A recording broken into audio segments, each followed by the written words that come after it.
whether you love or hate me, you're gonna give me my respect. I knew how to get into some real crime, right? Make some real money. They knew if I showed up, they was gonna have the best time ever because they gonna have the best drugs. I would go out and make 5, 10K a night partying. My guest today is known as Tanc, an OG Crip from South Central who rose from the streets of Los Angeles to become one of the biggest drug kingpins of his generation. In the early 2000s, Tanc ran a multi-million-dollar ecstasy operation in the booming nightclub scene of Hollywood, California. That's how he met Owen Hansen, the USC football player and fledgling Sinaloa cartel lieutenant. Together, the two built a cocaine empire that stretched from the jungles of Peru all the way to New York City, where Tanc personally delivered hundreds of kilos of cocaine and heroin every week to their distributors. Tanc reveals the inside secrets of what makes a drug operation of this size possible, from the couriers on private jets to the corrupt police officials to the trap houses storing tons of cocaine waiting to be shipped. This is a one-of-a-kind story. And for a bonus episode with Tanc, where he talks about his prison stretch and what he's into now,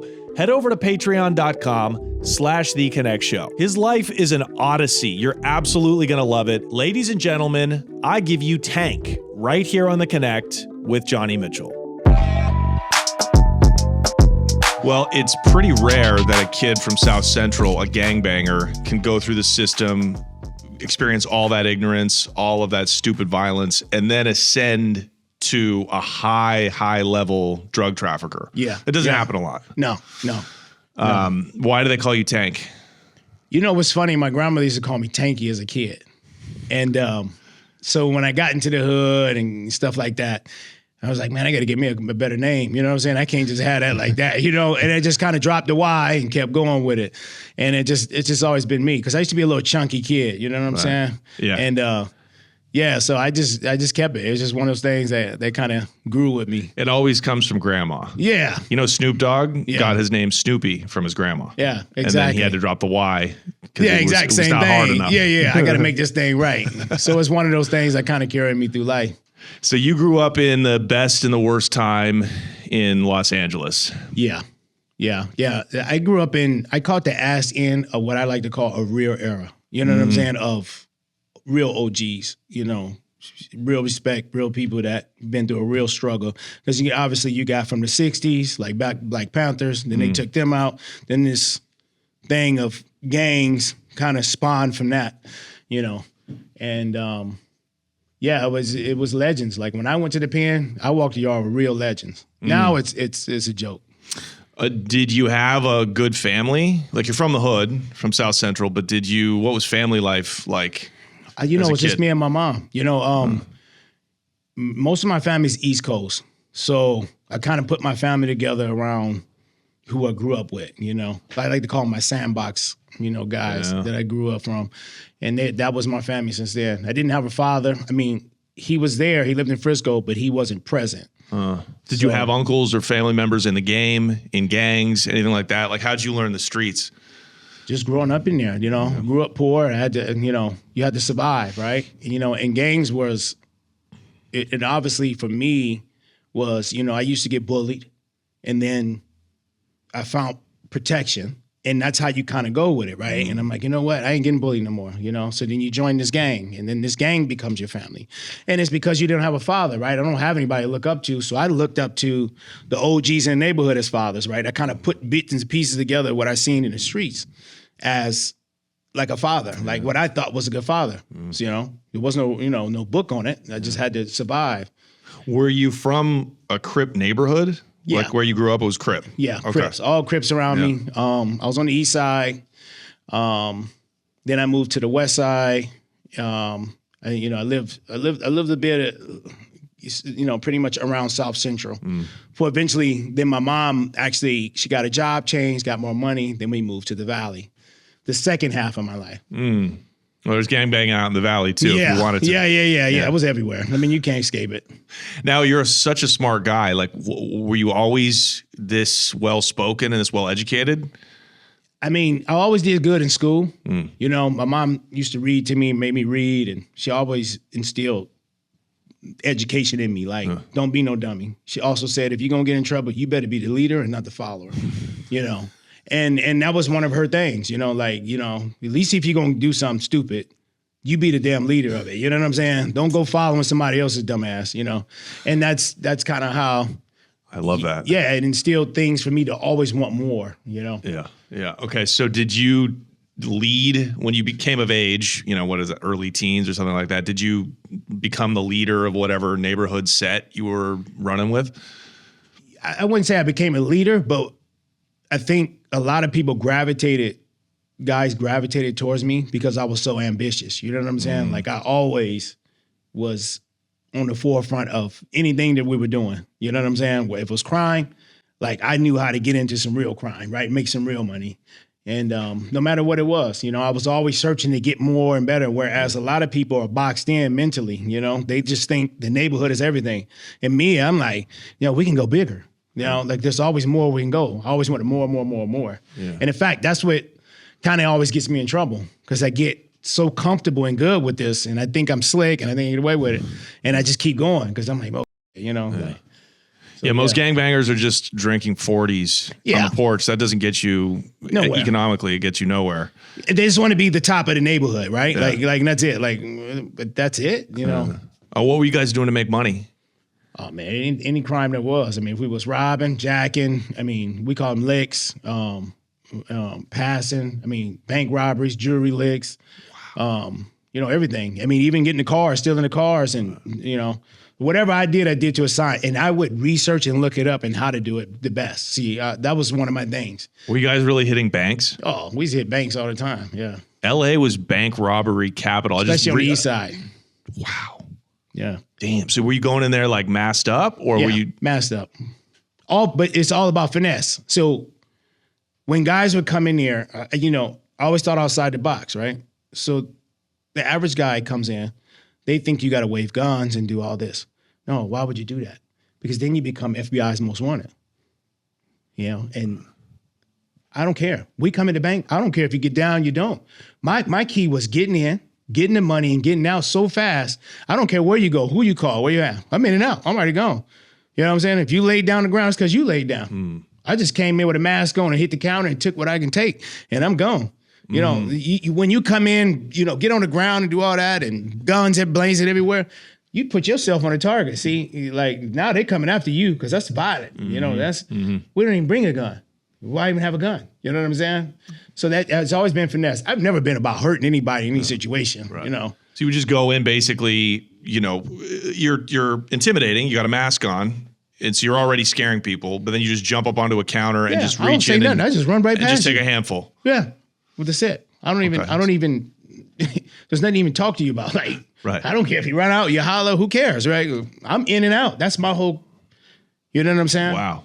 You know, so that was the whole target. We'd have to grab them. You had to know what to grab because they had dye packs. Right. And then you had to know how to get rid of that so they didn't blow up because you'll get in the car and it'll blow up and tear gas and everything else. And then your money's up because all this dye on it. Yeah. So we had buckets in the van. So when we get back up in there with water in it, you put it in the water so it doesn't blow up.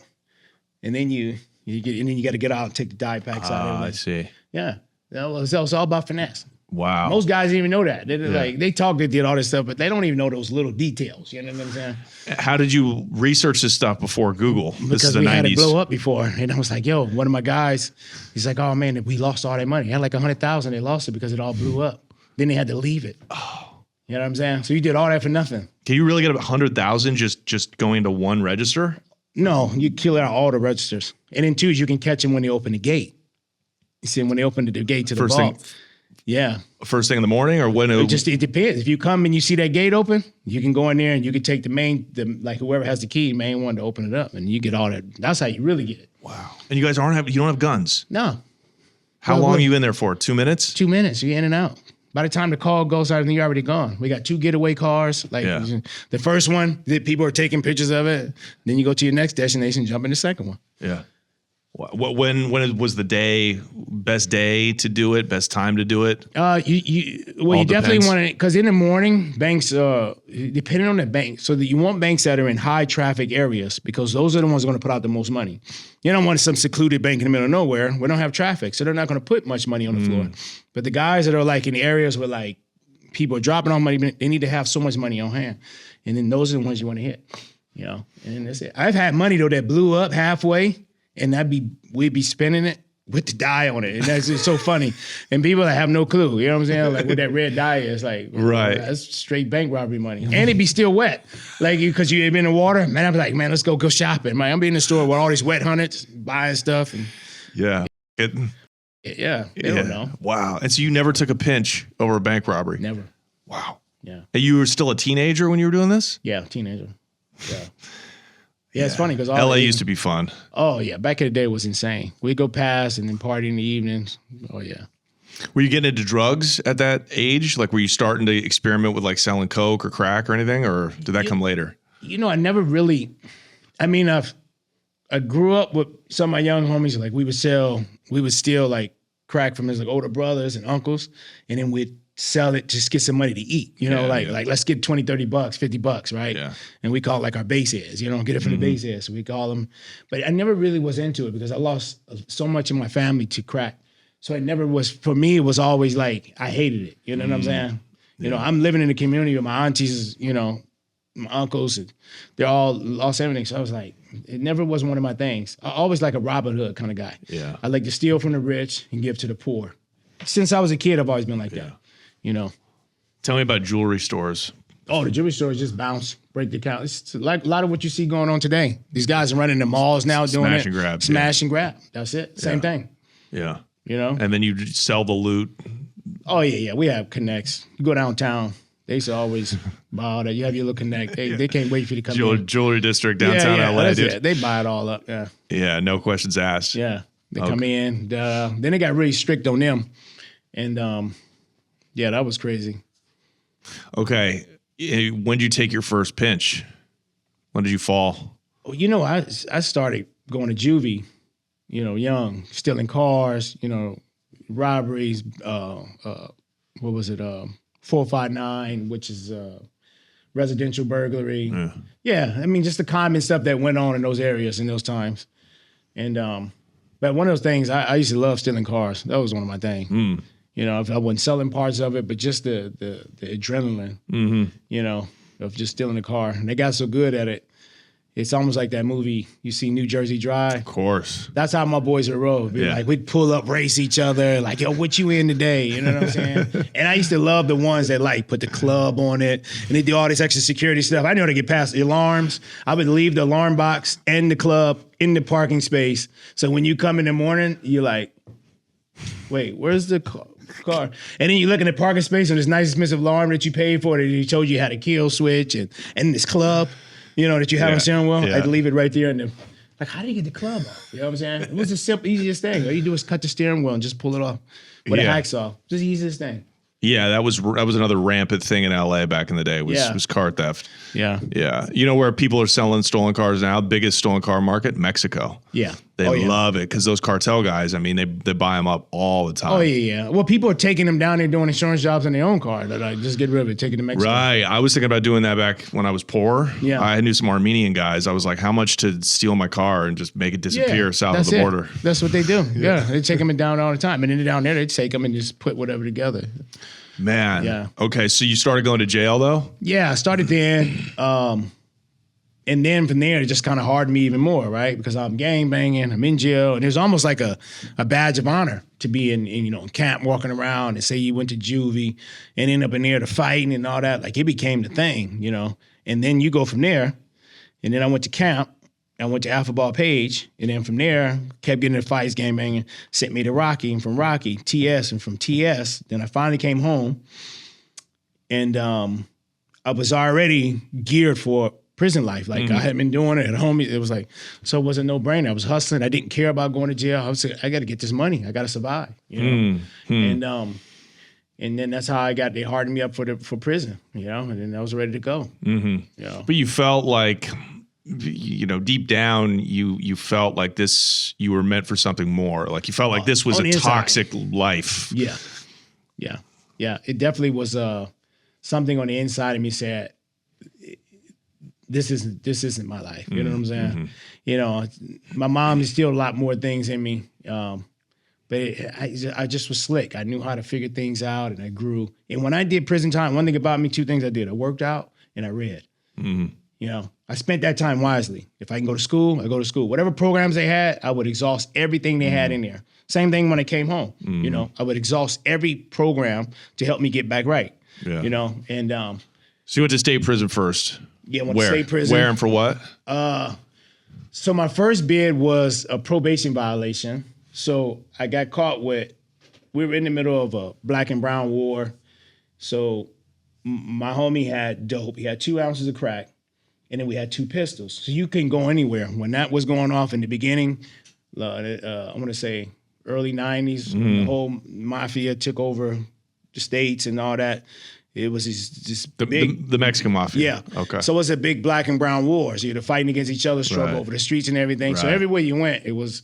So you had to have your pistol. It was dangerous out there, you know? Wow. And so, you know, we had 2 pistols in the car. I had the dope in there. We get pulled over. And then back then, this is when like LAPD was on. Some dirty. That old school, like driving while black. They don't care if you, man, I jump out and say, man, what you pulling me over for? Man, I got a license, everything. It's legit. He took that license and said, man, this ain't you. Threw that in the grass. Like, booked us. I mean, snatched interior out, snatched the dash out, and we had him stashed in the seats, right? He tore all that out and found all that. And so it was funny. We went to jail, but I was on probation. And the first judge from preliminary hearing, she was a black judge, and she knew about all the racial. And I remember she read this thing and she told him in front of him, she's like, wait, well, what did you pull him over for? Right? Okay, I get you got the drugs and everything. But what was the stop and everything? And they couldn't, you know, plead their case, made sense. She threw that shit out, but she DA rejected. So they refiled again, obviously. And then eventually what they did is they came with a deal. They said, look, listen, we're going to drop this case, but I had a joint suspension. We're just going to violate you. What was the suspension for? My joint suspension was for same thing. I think I had a pistol and a stolen car before that one. And that gave me like, I don't know, I don't want to say like 3 to 5 years joint suspension, something like that. Okay, so you So what they violated. did was, So now you gotta go back. So it didn't matter, right? They Yeah. violated me. They beat that case. That's what sent me to prison. Right. You know, and then from then on, once I got in the prison in the yard, I remember I went up to Susanville. They were building High Desert, which is the 4 yard. I was on the 3. I stayed on the 3 yard for about a year. Then I came down to the 2 yard. And then finally, after I got cleared to go to fire camp up in Susanville.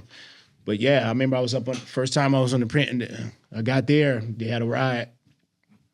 And this is the old days. We're like, it's a little bit different now, but like you walked up under the gun, and when it be riots or fight, like they'll shoot you. It wasn't like they don't tear gas you or anything, like they'll shoot you. So me and you get in a fight, they can shoot, they literally can shoot. So they popped this dude on the yard, you know, and I was like, damn, I'm in this is the real.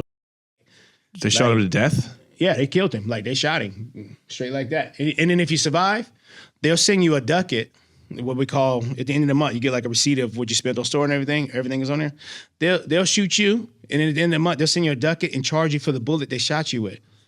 Yo, it's insane. Make this up. I couldn't make this up. Like it was on the guy who he was back on the yard. He got shot.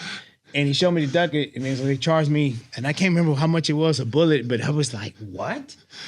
Like, that was insane. That's like trolling. It's literally like demonic behavior. That's like, wait. Yeah. Did he charge you for the bullet? Like, what happens if you don't pay it? Like, right. You know what I'm saying? Like, wow. So that was crazy. Was he even trying to kill the guy with a knife? Like, I understand, like, Fighting. wow. Didn't matter. You gotta be really careful, man. That's like in Folsom and all that. They had the old school joints. They have on the wall. We fired no warning shots. Wow. No matter what it is. You know what I'm saying? So if you get in the fight, so you literally would be like, you know. But I mean, in some instances it's good. In other instances it's not, because what happens is they abuse that power. See, it's good because it keeps a threat of control. So you know if you're gonna do something crazy, you know, I might get shot. But it also gives that cop or that whoever's in there, you know, especially if he's on like racial motives or if he's on like some prison gang, you know, like, cause you know, like they were like gangs too, like the COs, they run this, if they was on like their own, and cause that's what happened in Corcoran. Remember, they was just killing left and right. It was like a game they would play, like who can shoot. They would actually put two enemies. So like in the shoe, in Corcoran, you know, you only come out with your celly. You're not supposed to be in that little yard. You come out 1 hour a day, but you're not supposed to be in a yard, but nothing but black on black, or if it's white on white or whatever. And they would put black and Mexican in there and the same thing, and then they would have target practice and kill them. Just to get them to fight, so as an excuse so they could shoot him, they could shoot and this him. is a shoe. You're not even supposed to be in here with him. See what I'm saying? Wow. So as soon as, because we're enemies off the top. So Yeah. why are we in the same? We're in the shoe, which means you're 23 and 1. That means you're locked down 23 hours. You only come out once a day. So this is not a regular yard. This is like the top, you know, security, and so that was crazy. Yeah. Yeah. Okay. So this is the era that you're living through in the CDCR. Yeah. When did you came home after a couple of years and then you went back? You caught another one? When I came home, same thing. Came back home, went straight back to the hood. And same. It was like an endless cycle, because eventually they're gonna come get you at some point. No matter what you're doing, you drugs, you robbing, you doing whatever. You're either gonna get killed, or you're coming back to prison. You know, there's no way not to. Like, it's 90% chance that's gonna happen. 10% that you may make it through there. You know, and prisons is big business. Obviously, they need that, right? So you had stripes when you went back. You were like an OG. You know, as I'm growing up the ladder, but I always kept it solid. Like, no matter what. I'm not saying I was the baddest person. I'm not saying I came home and held the yard like half these dudes on the internet. I can care about any of that. I just stand on my 10 every time. You know what I'm saying? You know, whether you love or hate me, you're gonna give me my respect. That's it. I don't, nothing more, nothing less. I don't want no badges of honor. I don't want no straight. If you want to give them to me, cool. You know what I'm saying? So that, and that's just how I roll. Did you have to put in work? Did you have to fight in there? Did you have to defend yourself? Did you have all to? The time. Yeah. You have to carry a knife or anything like that? That's Mando. Yeah. What was the hardest prison you were at in California state? You know, it just depends on who's on the yard at the time. You know, as far as when I was in there. But I mean, obviously there are some really hard back then, especially like Corcoran was one of them. But I didn't go to Corcoran. I'm glad I didn't go there. But yeah, I was in Solano. That yard used to rock. Same thing. Susanville used to rock. I was in Wasco at one point. That was you know, Chino. Same thing. Like I was in Chino. It just depends. You know, I like the higher level yards in a way because it was more respect and not a lot of dumb shit. Yeah. You know, versus the lower level yards, you had a lot of dumb shit. People acting like they hard, and then what happens is you're in the bigger group settings with more people, so it's much more dangerous. You know what I'm saying? And then if you're sleeping in dorms versus a cell, I like cell living because it's safe. I can close my door, and when it's locked, I can sleep good. In dorm settings, it's different. Like you got to be your head on swivel all the time, you know? I never got that dorm setting. I mean, I was there for I was in a prison getting transferred to a minimum from a maximum, and I stopped for like a day at a prison with dorm living, and I was like, this is awful. Yeah. This is awful. I'd rather be locked up with lifers in a cell in my house. Yeah. You know what I mean? Yeah, because this is my thing, my cell, my way. And obviously, if I don't like the way you smell, you don't shower, you farting all the time, talking crazy, whatever the fuck it is. And most likely, you're stupid as you contribute nothing, and it's like you just degrade my everything about me. Yeah, you make me come down a level. I'm getting dumb because it's hanging from you dummies. You know what I'm saying? Exactly. Exactly. That's a fact. Everybody's old lady's the most beautiful, and then you see him at visit, and you're like, this bitch better be keistering in. She must have a brick of weed. Right.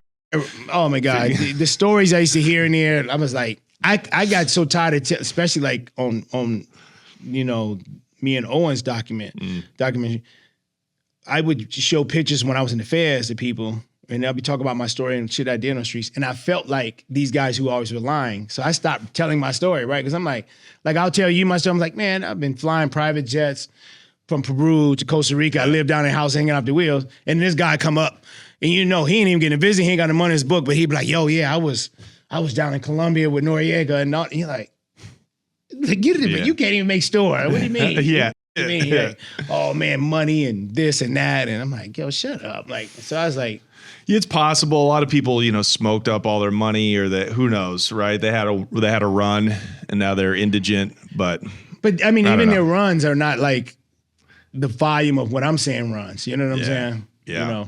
What was the last state bid you did before you were like, I'm done with this gangbanging horse shit? I want to say it's probably I came home from Solano, and then I came home and my first kid's mother. I had my first daughter, and that kind of, I think from that point on, it started changing me. Even though when she had it, I had one more violation, and then that was the last. Mm-hmm. And then after that, I was out for a long time. Yeah. So that's like 90s all the way up to like 2010 or 11. Okay. Yeah. So you put the gangbanging away. When did this whole odyssey with Owen, how did that all begin? Like after you got out of state prison for the last time? Well, I didn't meet, we're talking like 20, let me see. Yeah, something like maybe 20 years later when I ran on. Because my whole life had changed now. Because now, after I came home from that last bid, I remember my PO was going to violate me because I couldn't find a job. And I'm like, I don't even know how to fill out an application. You know what I'm saying? And then I was still harder. I had long hair, I had braids, some tattoos, and the way I talk. Like, who's going to hire me, right? And I'm like, so I kept trying to look for the job, and this PO, he was a racist guy to the max. And he just wanted to he didn't give me no help, no. And I was like, I don't know how to fill an application. He didn't even care. He's like, listen, you don't get this, I'm gonna violate your ass, right? And so what I did was, I started thinking outside the box. I said, what can I do to protect myself from this guy? So what I did was, I checked into junior college. And that had to have been the best move that I could have ever made in my life. Like, thank God I did that. It changed my whole way of thinking. You know what I'm saying? My friends started changing. Mm-hmm. There was programs and money and financial aid that I never knew existed. I didn't know I can go to college. I didn't want to put the burden on my mom, single black woman, raising a mixed biracial child coming from where she came from to now. And I was like, I didn't want to put no more burden on her. Mm-hmm. I'm a man, I'm gonna stand on mine, and that's it, And so yeah, and then my money started changing. I started growing more, right? I started getting my financial aid, I started hustling. Yeah, and how my hustle came about was, I started going out in Hollywood partying and stuff like that with my new friends. And I started dating this Armenian girl. And so she was like, yeah, you got to come out to these clubs. And she was like, was house music, EDM type shit. And I remember showing up, and I was like, it was Avalon downtown. And these guys were in there. It was always like mixed, regular straight guys and trannies and everything else, and guys with their shirt off, swole, jack. And I remember the first time I hung out with her, and I was like, man, this is gay to me, right? Like, to me, I'm thinking like, this is gay. Like, what the is this? I'm coming from hip hop, with gangbanging club, fighting afterwards, stabbing, shooting each other. So they go up in here, and I'm like, was not a problem the whole night, right? And it was funny because she started laughing, and they were all taking ecstasy and part of them. I'm like, okay. So like, I see it, right? But I didn't understand it yet. You know what I'm saying? Didn't like the music. Is this like the late 90s ecstasy boom? No, this is early 2000s. Early 2000s ecstasy boom, like the kind of Mac Dre ecstasy boom era. Yeah, but this is how we're saying house, right? So we're saying like David Guetta. Yeah. We're saying like that era of. It crossed all lines. It was definitely like it was hip hop, but it was also EDM, house. Yeah, but it wasn't. It was just starting to get its boom. You know what I'm saying? And this wasn't Molly. This was the. This is real. These are naked ladies, dolphins. These are the real Maseratis, like the old school. When those chemists made a pill, they made a pill. Like this was like you roll for 2 days straight. See, now it's the cartels in China. What they do is they figure out a way to make money, and then they mass produce something for cheaper that's similar to the product you get, so you don't get real drugs anymore. Right. That's why fentanyl is here. That's why you got all these things. Right. It's a cheaper form of what the real shit is, right? And it's funny because even today, people go, man, I got some real good ecstasy pills. And I go, how much for them? They say, oh, they're only like $5 a piece. I say, it can't be. They go, what do you mean? It can't be real. Why? I say, you know how expensive real MDMA is? Mm-hmm. Just off the top. Like, you cannot have this at this price because you're broke. You can't buy it in such a bulk level. You can get it that way. Second, how to make it. Like, they don't understand it. I'm like a connoisseur when it comes to anything I do. You know what I'm saying? I'm going to study it and then regurgitate it back to the public, like, because I want a quality product, whatever it was. Like, I want a happy customer. I'm not just to get over, you know? Okay. Today's episode is sponsored by BetterHelp. You guys, the sun's going down early. We're approaching the holiday season. Everybody feels a little down right now, a little drowsy, a lot of things happening in the world. I get it. That's why I use a therapist. I've been going to a therapist that I found on BetterHelp years ago, and I am with the same guy to this day. BetterHelp is the world's #1 online therapy platform. You guys know BetterHelp. They've got over 30,000 therapists, serve over 5 million people globally, and have got 1.7 million positive client reviews. I myself use BetterHelp. Everybody I know that goes to a therapist now no longer go to brick and mortar therapists of yesteryear. That's old hat. I go see my therapist online. I don't even put my pants on, you know?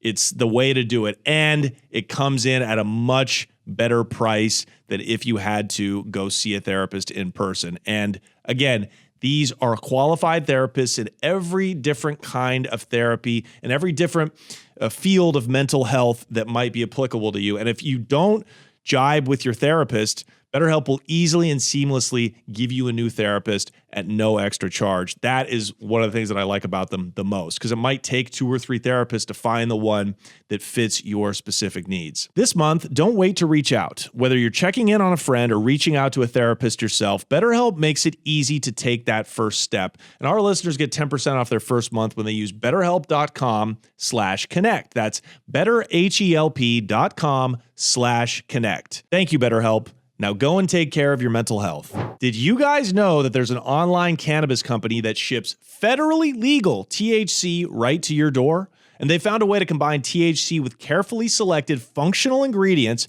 to target nearly every mood and health concern you can think of. Do you know who I'm talking about? I'm talking about Mood. Mood.com, my favorite online dispensary, my only online dispensary. I've been using Mood for years.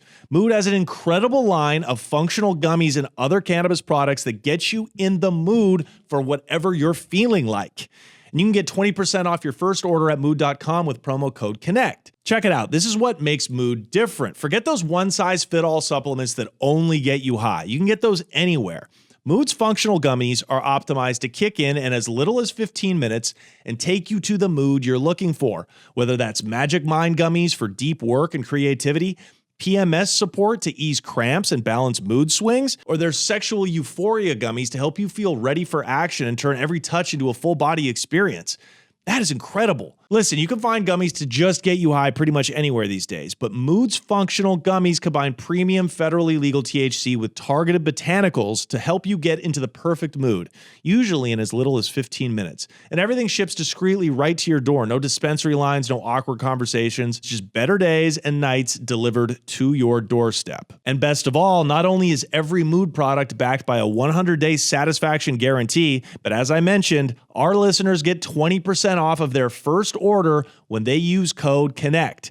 So head to mood.com, find the functional gummy that matches exactly what you're looking for, and let Mood help you discover your perfect mood. And don't forget to use my promo code CONNECT, CONNECT, when you check out to save 20% on your first order. This is a great product. This is a great company. Break the power of the pharmaceutical industries by using these federally legal hemp and cannabis products. You'll feel better, and it's just incredible. And you're getting a great discount, 20% off. Use code CONNECT. Thank you, Mood. Mood.com. So then how did you get into the ecstasy business? So then I started partying with her. And then she was like, it was New Year's. And again, it was David Guetta. He was spinning up at Avalon. And she says, come. It's like, all right, I'll come down. Her and her sister and her friend. And come down, hang out. And then she said, take this pill, right? And I was like, man, I don't want to take it. And I was like, all right. So I took it. And David Guetta was spinning. And when the pill hit me, it just hit me. I was like, oh, now I get it, right? Because I felt so good. And I remember he was spinning, the music just started hitting. And I was like, oh, this is why you have to be high to listen to this music. Now you get it, right? And it's the best music I ever heard in my life now. Now I'm like, it was like David Guetta on steroids, right? So then I started getting hooked. Then I started seeing how the movement and the trafficking of the drugs went into this place. Because I'm I'm a connoisseur. Like I'm from the underworld, right? Like I see money. I start seeing how it works up in here. And I'm like, oh shit. Did I just hit a jackpot? It's safe in here. You know what I'm saying? Yeah. Everybody knows everybody. You're not worried about anything. Second, how much is a pill? I think a pill was like $25 back then.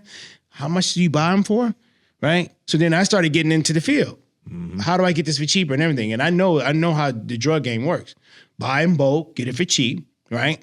Find who has the best stuff. This is how you're gonna target, knock out all your other, people that's around you selling. And then I want a better product for cheaper.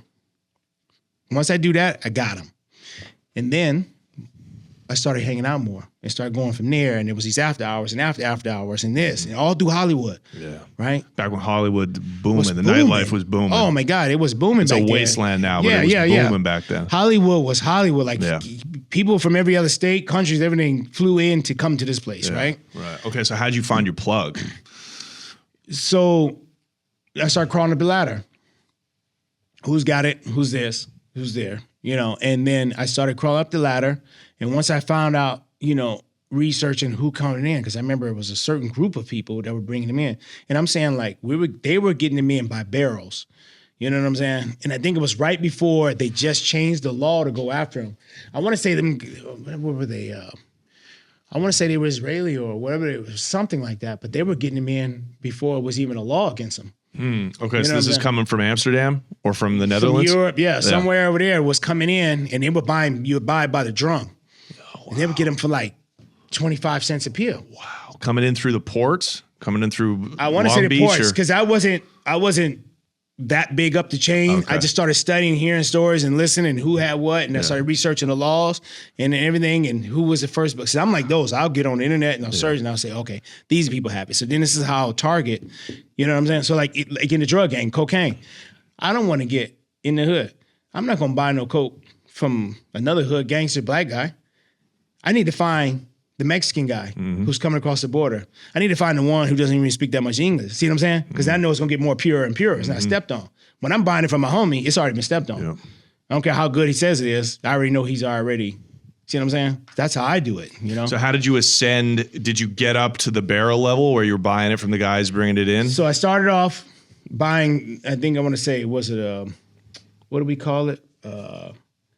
A boat was 1,000 of them, but before that, if you bought 100, so it's buying like 100, like at 100 at a time, and then I started growing. I started getting a boat, and then I ran into 2 plugs. One was Asian, and I want to say one was either, what was it? He was European. I can't remember who he was, but he was like the top because he was getting it in somehow through one of those ways, and my Asian plug too, the same way.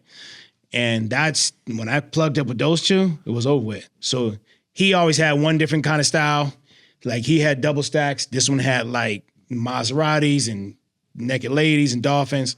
So then I started buying a boat. Then I went from a boat. Then I started buying like 10, 15, 20, 30. And then I would piece up with the bigger guys, some of my boys who were moving stuff, and we get the price down. So what I'm saying? So that's how we did it. So we bought like 50 boats at a time. 50 boats, 50,000 pills. 50,000 pills. We split it up between 5 of us. And then that's how I control the market. So now I'm the regular black guy.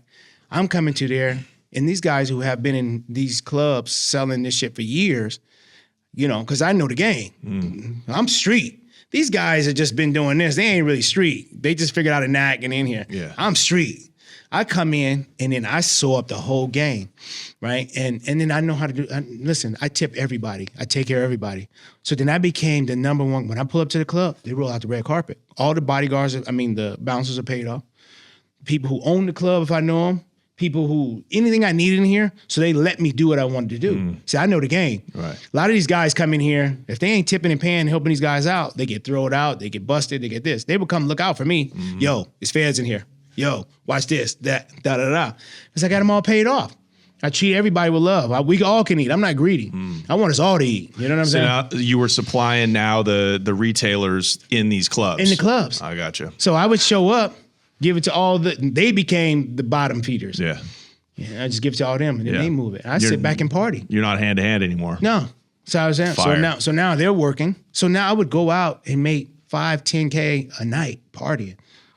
You know what I'm saying? How fast could they turn around your retailers? How fast could they get rid of 10,000 pills? Oh man, I'd be on the scene. I mean, this is what I did. From Friday to probably like Wednesday.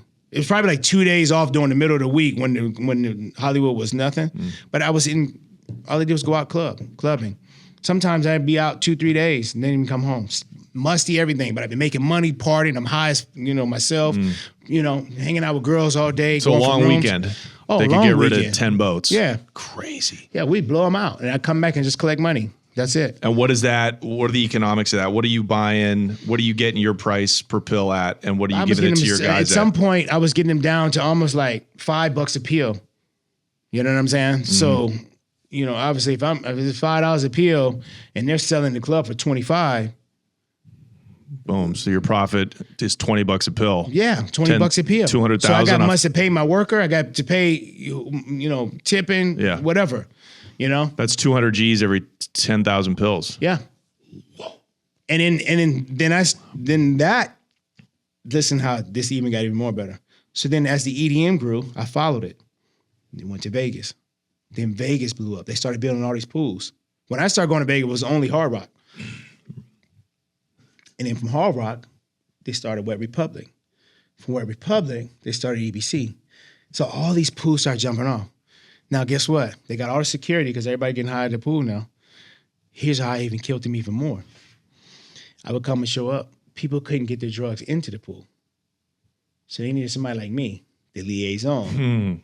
I come from the joint. But listen, I'm getting knives to the yard past metal detectors. You know what I'm saying? Like, I'm in the pool in Vegas. You don't think I can get drugs in here?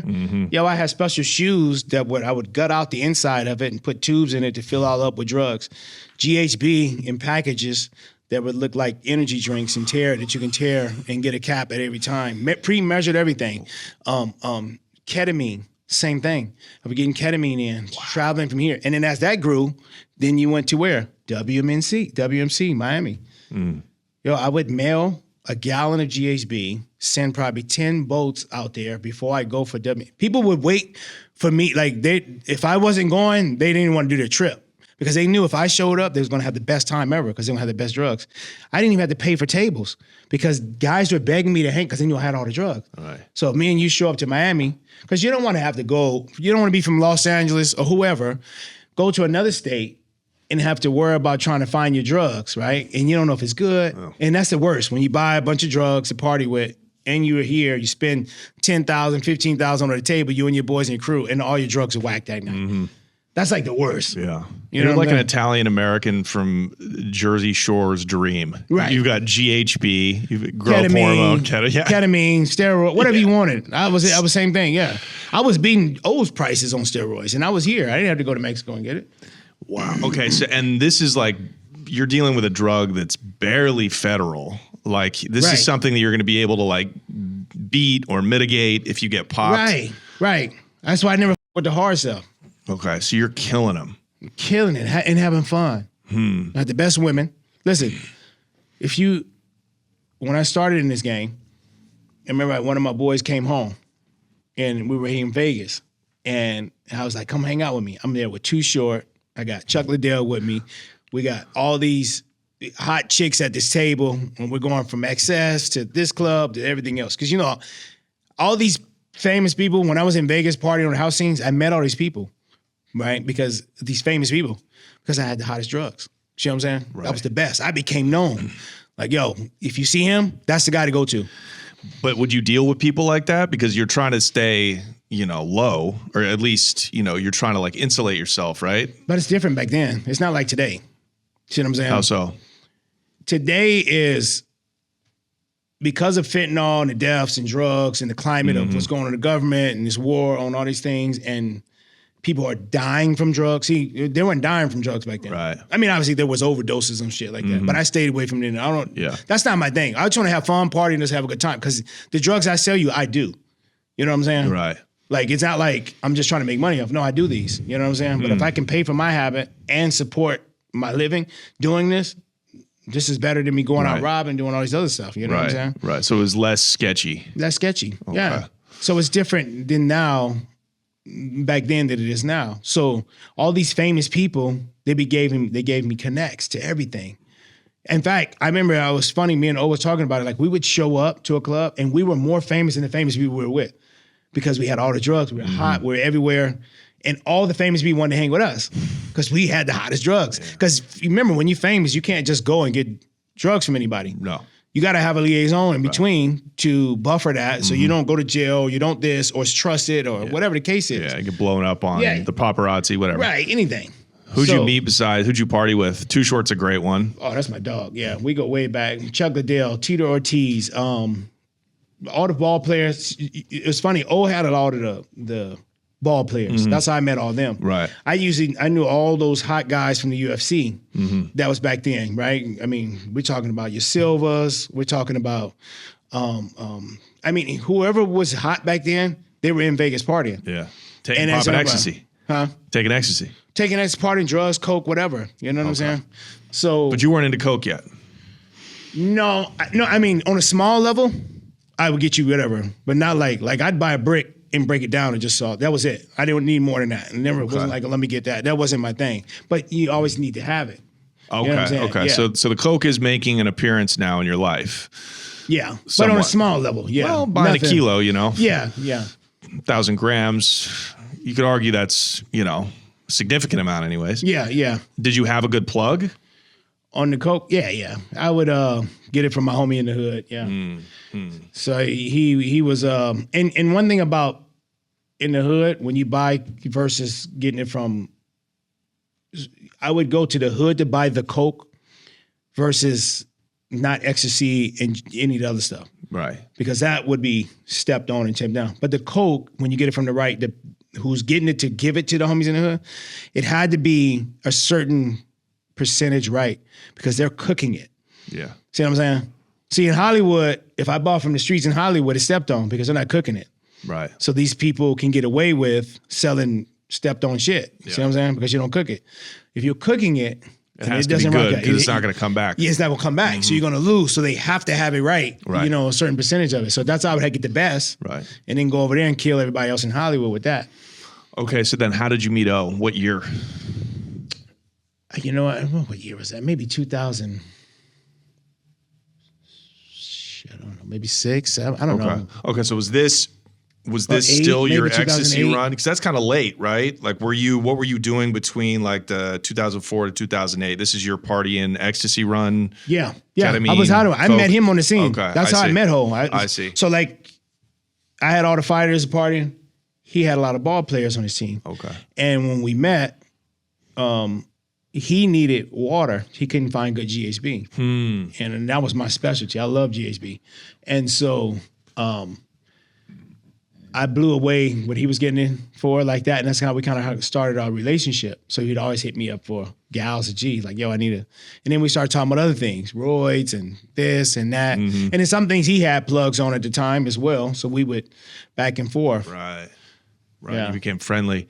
Yeah, and we became cool. We partied together. You know what I'm saying? He always had hot chicks, and I'm partying. I always had a crew of hot chicks and people. Yeah. Yeah. No, you're the black version of Owen. You're the black Owen. He's the white Tanc. Yeah. You really go together well, bro. Well, yeah, it's crazy because even when we talked about after we got arrested and everything, and it was like, we made a great combination because here's the thing. I got my own life and the way I like things. He has his own way of life and he has things. But together, this is how we became a really powerful team. O can go places I can't go. The way he looks, the way he moves, the way he talks, right? He's more of a corporate guy.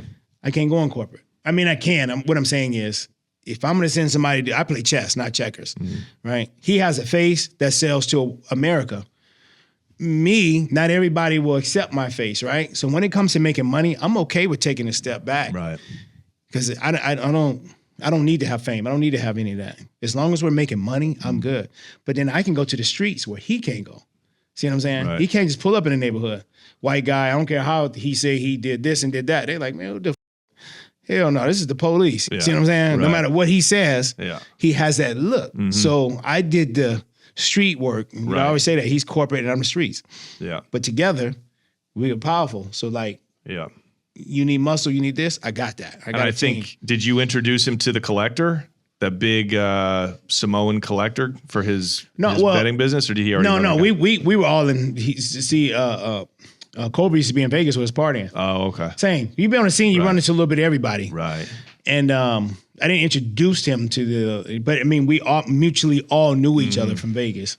Because you would become basically like head of the logistics of what you guys were doing. Right. You know, the mules, the picking up, the transport. You hired a couple of drivers.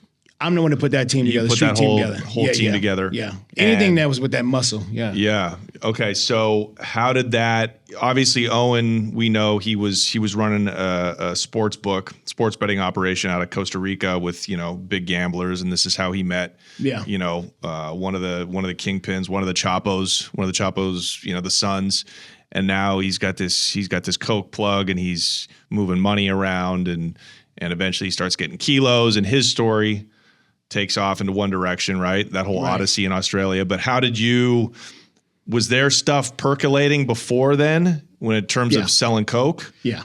Okay. Can you go into that? Like, tell us how it all came together.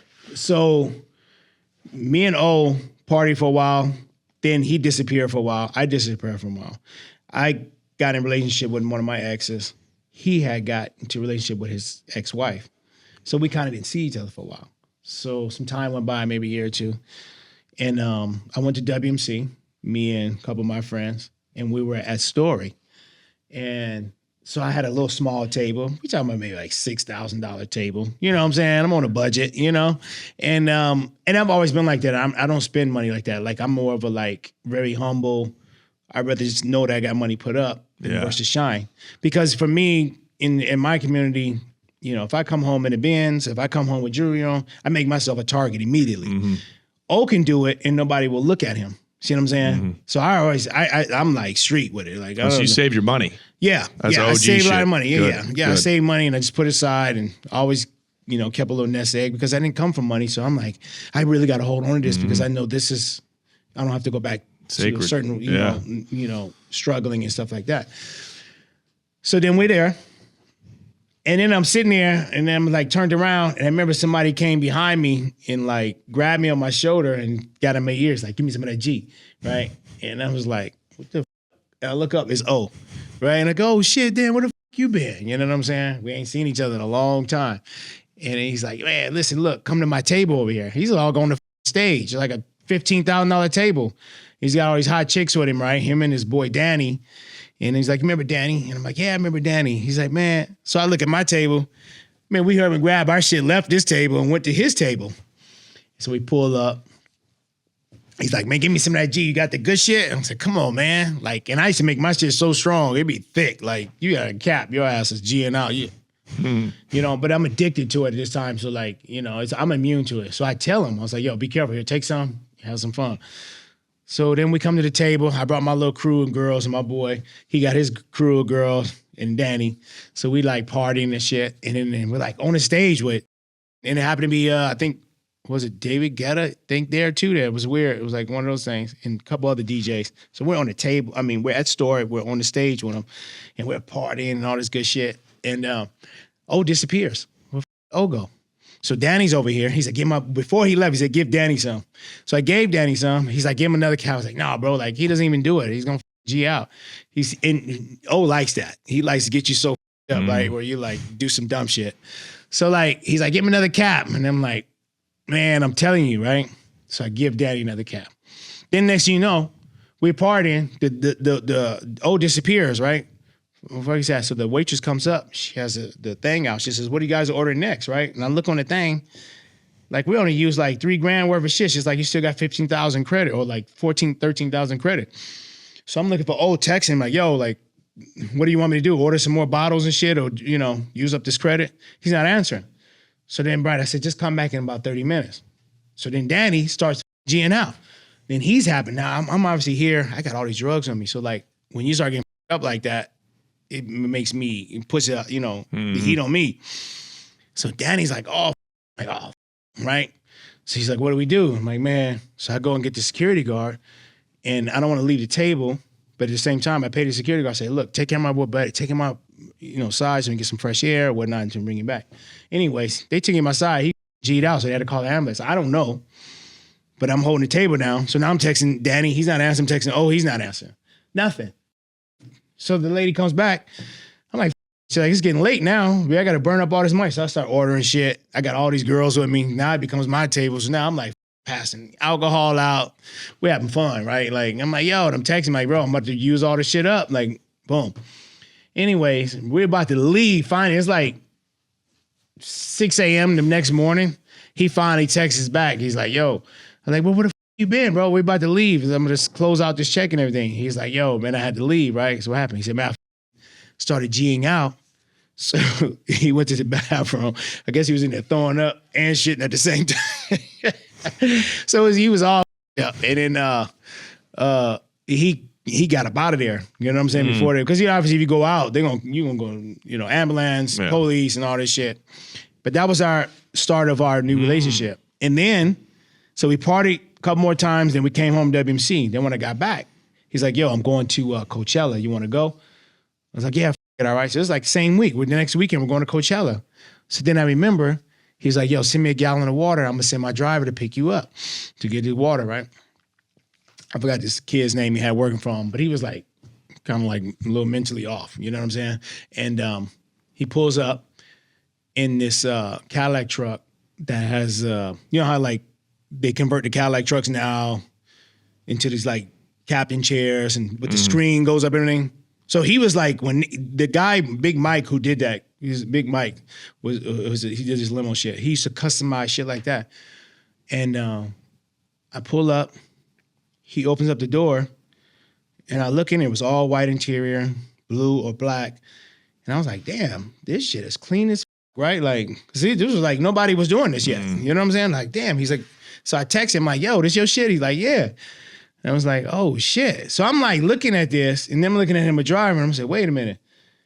Some things have changed, though. Like, I know he had money before, but like, this is starting to show like money. He's getting real money now, like this type of shit. And he was driving around in Panamera. He was, Right. So I'm like, damn, right? I give him the water and everything. He's like, yeah, man, we're going to Coachella. I said, I'm going to take I used to call it the mobile office, right? He's like, yeah, I'm going to take that. He's going to drive it up. I'll be in the Panamera, but if you want to go, he'll pick you up. Y'all could drive up in that. He said, just get some girls, right? So I got some girls. They pick me up. We jump in that thing. We party all the way up to Coachella. And his buddy had a big-ass house out there. So the same thing. We pull up, partying, Coachella, back. We did like 3-4 days of that. Same thing, wilding out.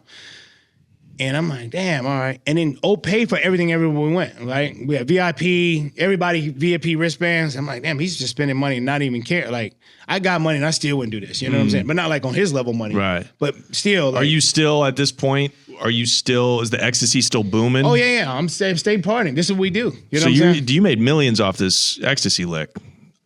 I mean, over a period of time, yeah, for sure. Yeah.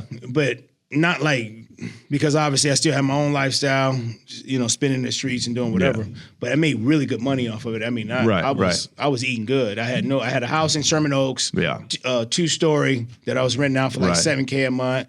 I had 4 or 5 cars, what I wanted. It was like very modest, and I live by myself, right? Like I remember girls would come over like, you stay here by yourself? Like, well, yeah. It was like a 4-bedroom, and all my cars are clean. It was like. So yeah, but it's not like when you connect on like a source kilo plug though. You know what I mean? Like Ecstasy money doesn't turn over the way like wholesale coke, moving 100 bricks at a time. Yeah, because now you're talking about it at one particular time. Yeah. Right? Like for me, it was like, it was a process. You had to break it down, get it to everybody and everything. Instead of like you coming in and just saying, give me 10 kilos, give me 20 kilos in one run. Right. You know what I'm saying? And you wanted that. Or you grew to want it. Well, when you saw it. You always want more money, obviously, with less work, Yeah. So that's who wouldn't want that.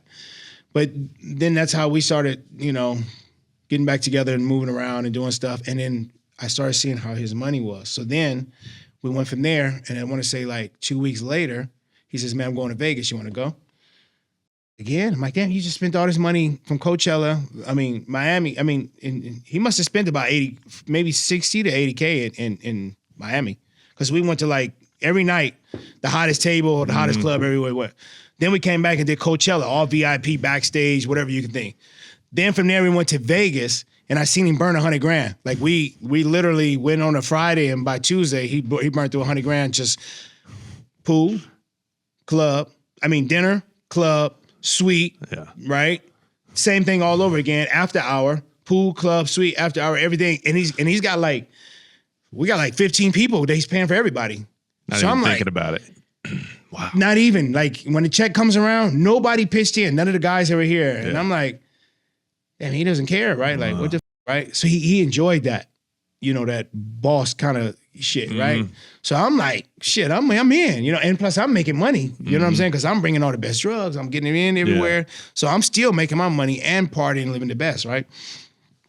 So then after that, when we came back, we're still moving around and I was helping him out here and there. But I remember he had some really important clients coming in from somewhere. I think he had a guy from Australia, like this guy owns like an island. And he's like, yeah, he's coming in. And he's supposed to have his Coke ready in the mobile office. His driver was supposed to go pick him up from the airport. He likes a certain amount of Coke in here, a certain way, him and his wife comes in, one of his high-end clients. And the driver ran off, blew the Coke, you know what I'm saying? Because he had a Coke habit, and disappeared in the truck. He's like, man, I don't know what my truck is. He didn't pick him up. Dope. And I'm like, well, what the are you doing with this guy? And he's like, yeah, man, it's like the third time he did this. He's like, man, I don't know what to do, man. He says, I don't get anybody else could trust. And I was like, man, I'll take that position. Like, why not? Like, he said, you will? He's like, all right, well, go ahead. So I went and took the cars back from him, took everything from this guy. He got rid of him. I said, I'll take care of that. And he would have clients come in. I started picking him up, doing a little work for him on the side. Then he needed collections. I said, I got somebody for that. And these are betting clients. Yeah, betting clients. Yeah. And so I said, I got somebody for that. Motherfuckers owe you some money. I got somebody for that. He says, yeah, all right. He says, I'll give you, you get a percentage off every collection. So I got a team ready to go. You know what I'm saying? And then that's how we started. I started moving up in the ladder with him, right? Because I'm like, man, I want some of this kind of life right here. Like this guy's moving around. And then he started seeing the way I was moving. And plus I'm like, solid, trust. Like, I don't care about money. Like, I'm not gonna run off with it. I'm gonna do nothing stupid. When it comes to money, I'm like on my shit. And then I started moving up. Then he starts opening up more to me.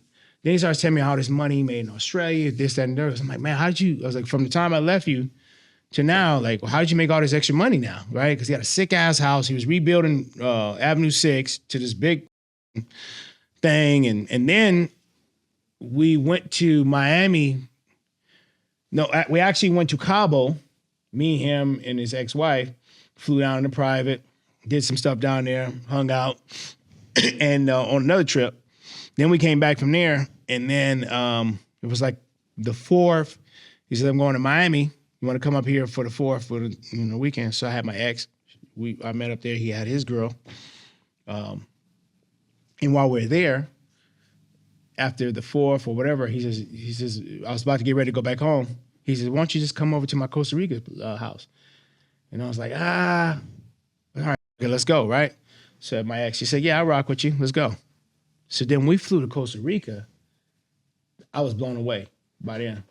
This was the sickest house in the middle of the jungle, hanging off the hill, overlooking like, I'll show you these pictures of this place. It was insane. It looked like the SLS when you walk in the middle of the jungle. Wow. Like he even had the replica of the SOS duck sent there with a waterfall coming off of it, all glass. The 3rd floor was glass. So when you walk on the 3rd floor, it's all glass, right? So it's like a living room above the living room, but the floor is glass, right? So you can look down into the living room. No, I can't make this up. I'm gonna show you the pictures, right? And I can see you down in the living room. Yeah. And then there was when you open up all the glass of the house, the pool right here, like this little small pools it got.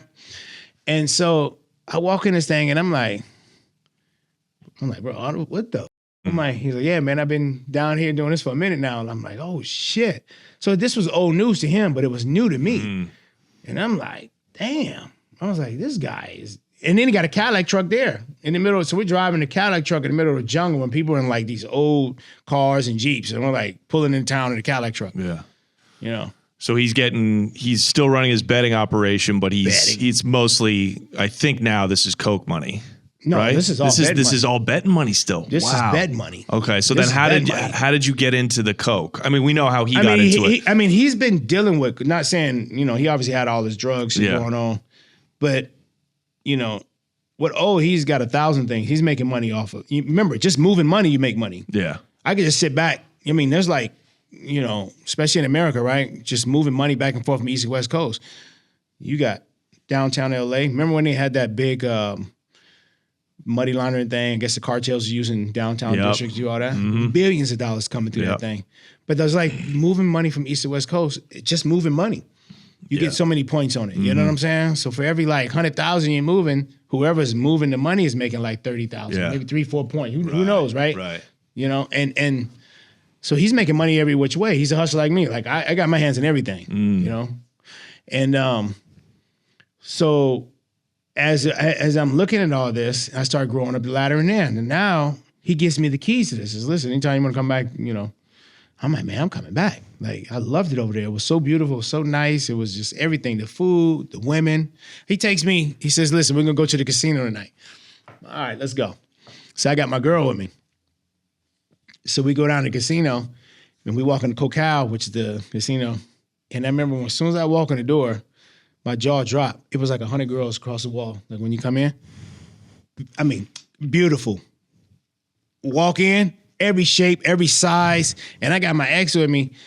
And I'm like, and I look at him like, man, why would you come here with my ex? She is never gonna let me come back up. She see, because she knows how I am, right? Like, what? And I was like, man, I sat down. Man, I was nervous. There was so many girls in there. I ain't never seen that, right? And I'm like, yo, this is crazy, right? Like, and they're like pulling on you, tugging on you and everything. And I'm like, this is next level. You know what I'm saying? And so we hung out there and we finally came back. And then I remember the whole time I was back, I was like, yo, we gotta go back, right? And he's like, I ain't seen nothing yet. Wait till we go to Cancun. Wait till we go to Cabo. Wait till we go to Peru and all these Panama. And I'm like, man, I'm in, because I wasn't leaving out of the country. I'm just in my little section around the United States. Yeah. So this just opened my mind to a whole nother. Remember, I'm East Side, LA. Cat from the hood.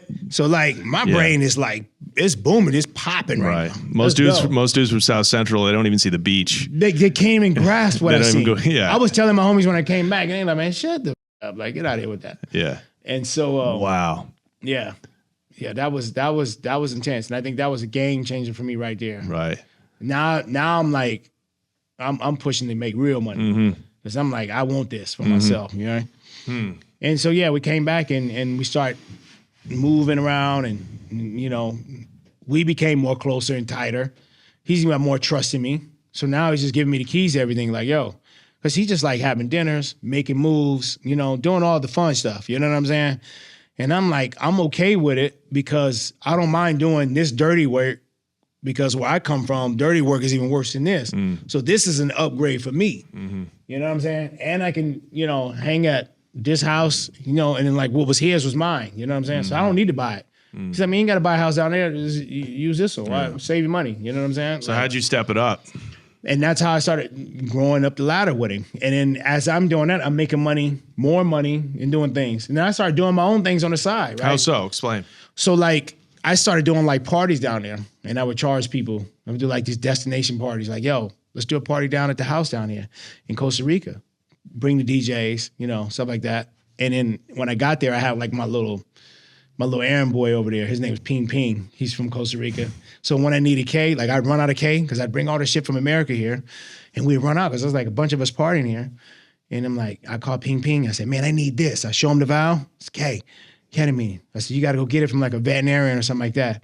I remember he drove like 2 hours away, like 2 a.m, found some vet in the middle of nowhere and brings me back a big ass thing. But I'm paying him great money that he would never he probably make in 6 months. Yeah. And he loved it, right? He would bring food, he would bring girls, he would bring this.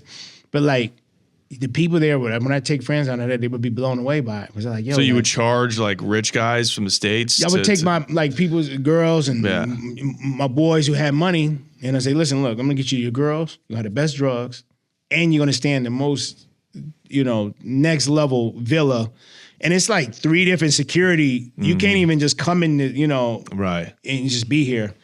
And So yeah, it was badass. So I started hustling, you know, like I'm adding to mine as well. You know what I'm saying? And obviously I'll take care of him or whatever. He don't care. You know what I'm saying? He's making money. He come down, party, he leave. You know? So same thing, you know. But yeah.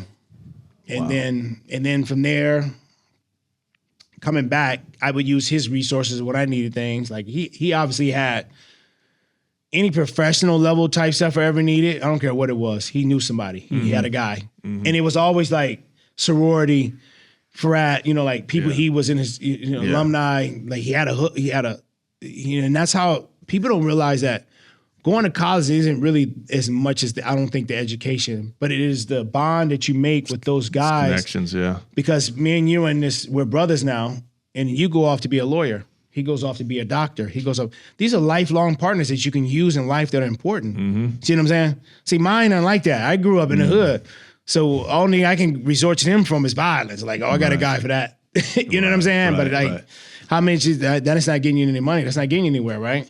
So, you know, I got a guy that's got drugs. I got a guy for that. But like, those ain't real resources in life. That's just, you know, obviously what it is. So that was how I was able to grow further, right? Like, and get to the next level. Because my guys I called on, they were really, as far as it was street level, that's okay. I got somebody. But beyond that, I can never go past that. You know what I'm saying? Because all I had was this. So that's what elevated me to the next level. So I could just call, hey man, I need to help me figure this out or this. You know, I didn't know how to buy houses. I didn't know how to do these things. I didn't know how to get past this with loans and interest and all that.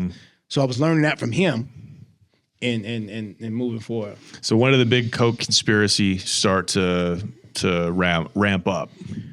So then he started, he still had this, the Australian thing jumping off, and he started making these moves, bigger moves down there, especially like with the wine bottles and mixing and stuff.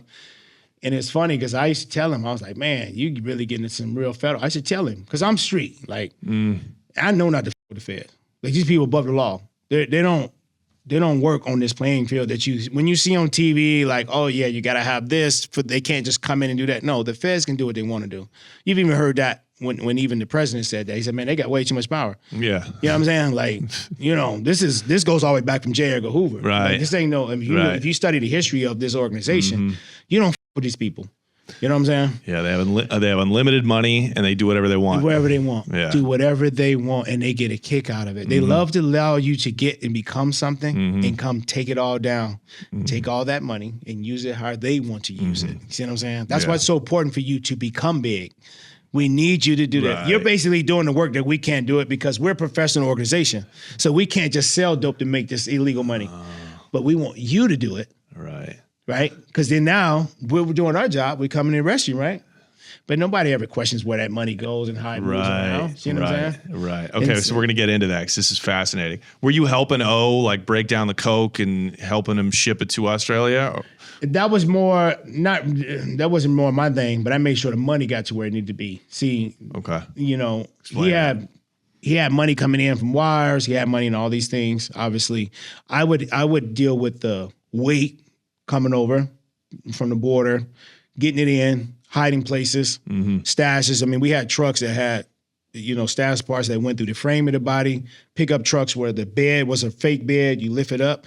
You know what I'm saying? I you know, it's funny. I think I still have a video of it, but I'll show you how you would lift up the bed of it. You take the screws out, you lift it up, and it was a false bottom. But you could put like over 100 kilos sliding in there. You'll never think it was in there. So you had a pickup truck. I would put trash cans, lawnmowers, everything on top of that. You would never. Did you have somebody to build the traps? Did you already know somebody that could do that? I had a guy who would build all the traps up in them and shit like that. Who was that? Was somebody from the hood or was it? No, these are like my custom bot. You know, these guys do custom old school cars and everything. They can do whatever you want. Right, and they know what you're asking to do. They know they're building traps. Yeah. In fact, I think they're trying to arrest people now for making traps. No, they're not trying because that's the most dangerous part of it because these guys get it in. Like, it's like 7 years if you get caught for that. Wow. As a mechanic building traps. Yeah. You get 7 years. You'll get less for having a couple keys of coke than you will for building that trap. See what I'm saying? So you're like, I'd rather get caught with the dope like that than building a trap. See what I'm saying? Yeah. So you got to know who's asking. You Yeah, got to really know somebody. It's hard. Yeah, it's hard to find. The good guys because they don't trust anybody, right? Right. Like, you got to really know somebody to get that done, and that's why like O couldn't really, Right.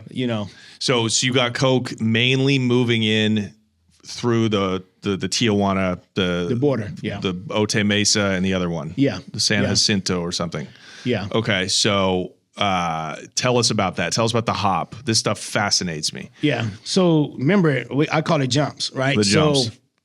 So from wherever the drugs is coming in, it's got to get jumped over a port, a border, whatever it is. If you start from, let's give example, Peru, right? Obviously, when O was saying how it's cheap down there, every time it gets jumped, that's what makes the price go up. Of course. Right? The further you are away from the drug is the more expensive, hence Australia. That's why you get so much. It's so far away, secluded by no borders and no nothing. It's so hard to get in.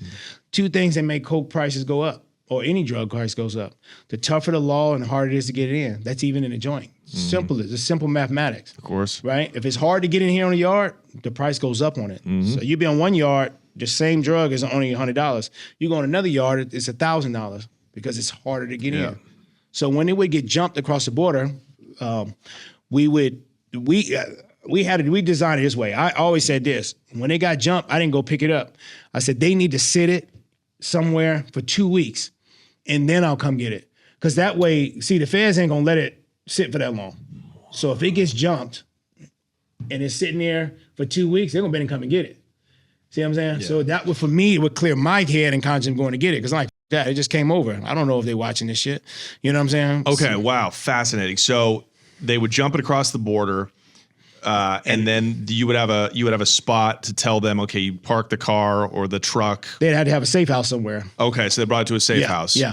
And you would tell them, hey, I'll be back in 2 weeks. Yeah, let to that pick sit up the for 2 load. weeks. Yeah. Wow. Okay, so you must have got on a rotation where, like, because how many keys? These guys are buying thousands of keys at a time from Peru. Right. How many were coming across into San Diego every day? I mean, just in batches. For us, I mean, it depends, right? So, these organizations, from what I've seen how they work, you got like these big heads, they all put in at the same time. So me and you are big guys from Mexico. Right. I mean, listen, at the end of the day, they all want to make money. They don't want to deal with all the kids. They just do that for power circuits and everything else. They just want to make money, right? Me and you say, listen, I got to weigh in. You put 100 on, I put 100 on. I'll put 500, you put 500 on. They all go on there. So say 1,000 comes over. Well, we might only be picking up 200 off this load. Right. 200 going somewhere else, 200 everything else. But for ours, put mine over here, put our 200 aside over here. Then I'll come down and grab. I mean, I'll have my runner grab it, or I'll grab it from here, and then I sit it in our safe house, our own. Me and O got, which is our personal that I set up, and let that sit. And then from there, it gets sent to however we're going to get it out of here, truckers, or what he's going to send to mail or whatever else. I see. Okay, so tell us about these stash houses where the coke would first go after across the border. So they had their own. They would have their own. And then mine, then we have ours. Right. So tell us about theirs. Who are these people? Are these like Mexican Americans, or are these literal Mexicans that they just sent across guarding these houses? Or do they put them in people that have families? Yeah, they could put it in family house. They'll put it. They might have a house stash side for it. I mean, I've picked it up in people's families in here, like regular house. You pull up, kids out, quinceañera going on, piñatas getting hit, and you just come out the back and roll out 400 or 500 bricks, and I'm like, wow. You know what I'm saying? And those are like the best houses, right? Because those are protected in neighborhoods. Everybody knows each other. Nobody's telling on each other. Right. Versus like some just warehouse in the middle of nowhere. Of course. See what I'm saying? Of course. So those are the ones I like coming to. You know what I'm saying? Who were you dealing with running things? We had PGP. So I'm like this. I don't need to know you. Mm-hmm. See what I'm saying? Because the more you know, the more you become a target if anything goes wrong. I don't know you don't know me. Like when let me give you an example. Like if we go somewhere and he meet up with a big guy, I don't want to know him. I don't want to see it. I might be back here. Obviously, I got your back as far as I can. But like, I don't want to meet him. I don't need to meet him. So you had the PGP. the PGP, the untraceable phone with no camera, no microphone, nothing. It was just texting. Yeah. Okay, so they would have a handler, and the handler out from there. He'll just give send me you the address. Whoever I'll be dealing with, because they'll have one. I'll hit him. Boom. Where you at? Boom. There. All right. Cool. And I'm there. I'll just go pick it up and go. And would they give you the quantity amount just so you knew what kind of trap you were going to have, what kind of trap car to get it back up to LA? I don't need it. O and them are making the deals. So O will say, we got 200 coming in. Okay. And we got this coming in. And it ain't like, I ain't got to worry about, they ain't gonna steal nothing. I ain't not gonna steal nothing. Of course not. Yeah, so it's not like one of those kind of deals where I don't know if because even if they up, I ain't got to deal with that. We ain't got to deal with that. O is just gonna relay that back to them. They'll deal with that. Mm-hmm. You know what I'm saying? So I don't really care. You know what I'm saying? Right. So I'm just picking up what y'all got. All right, well, he only gave me 200 of them. It's supposed to be 250. Well, I don't know what other 50 is. They deal with that. Okay, so O lets you know. Tell us about the different traps, different trap cars pertaining to the different weights you had to pick up. Yeah. So, I mean, obviously, always the biggest. We had minivans with the whole floor out of it. We had a what was it? Range Rover. That was a frame. You would have to take off the front wheel, but it was once you take off the wheel, it had like a trap inside the frame. You take this piece off, and you could pull out a whole the bricks were just sliding all the way down the frame. Pickup trucks. How many could you get in a Range Rover in the frame? I think it was 20 on both sides, something like that. 20, something about that, like 20 on both sides. And then we had when I was in New York, we had what was it? This was the best one. It was a what's that little car? The Fiat? Like the Fiat? Uh-huh. Yeah, Fiat. That bad baby hold like 45. Wow. They had a trap, and then they did it in New York. That shit was insane. I was like, yo, we got to buy this one.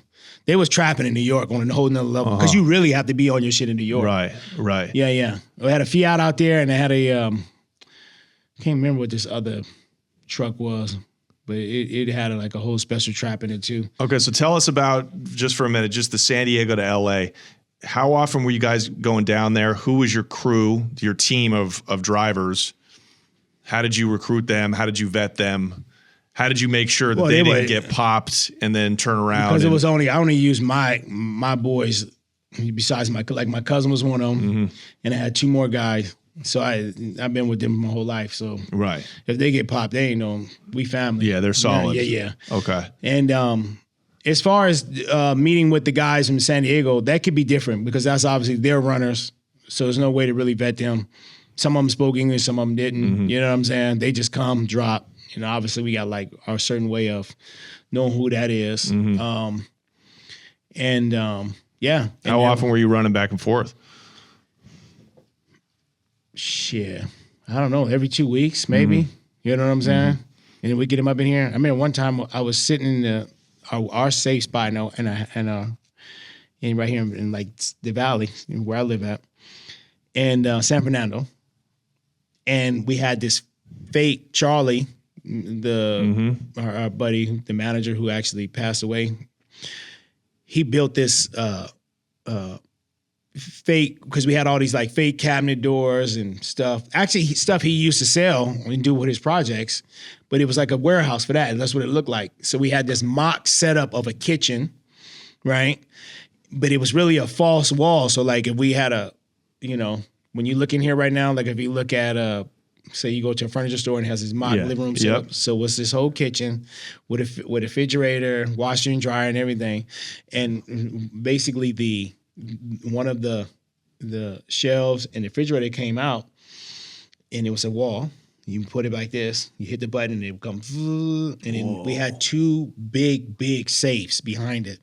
But you couldn't tell because you didn't know the depth. You couldn't tell the depth of this warehouse because they were all stacked behind it. You know what I'm saying? So in your mind, when you look in here, you would never guess. Everything else was just a clean floor.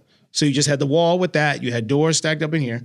So that whole side would open up, and it opened up these safes, both of them. And I remember we had like, me and my cousin, we must have had like almost like 600 keys at a time stacked up, different, brands, bricks. And I remember like, it was so funny because they used to have these ones that they had Nazi stamps on them, right?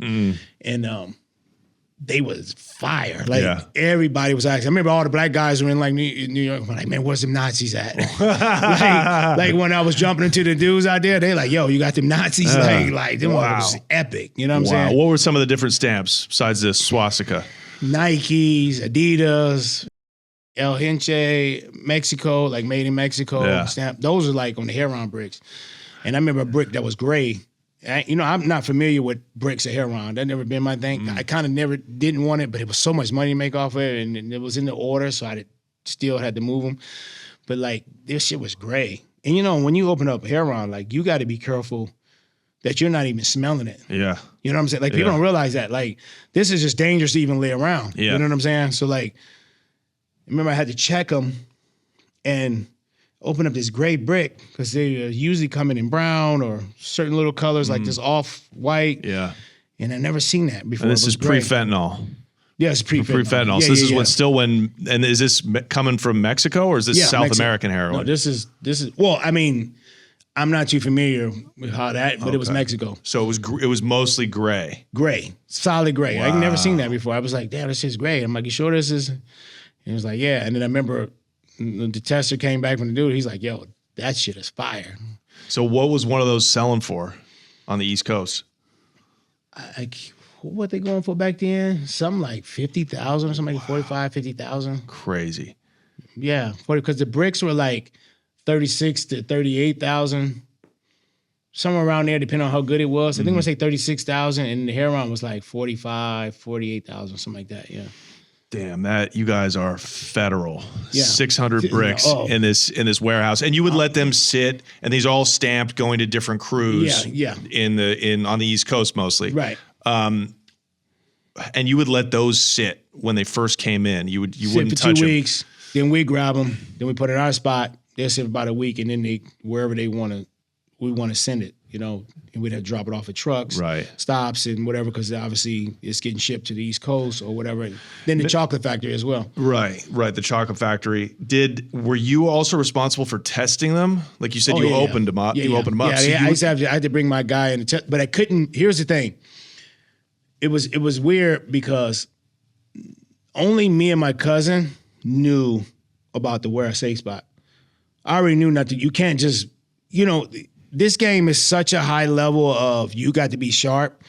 You know what I'm saying? Because I don't want to get myself in where I'm going to get killed death situation where you bring somebody to test and then he's testing. It's different like in South America with like what he used to do. But here is like, somebody come back, steal it, rob it or whatever. You know what I'm saying? Like, how you going to explain that to anybody? Like, this is millions of dollars of stuff. You know what I'm saying? Like, it got robbed. They don't want to hear that. Like what situation, right? So you have to test every brick? Like, how did you do that? How did you?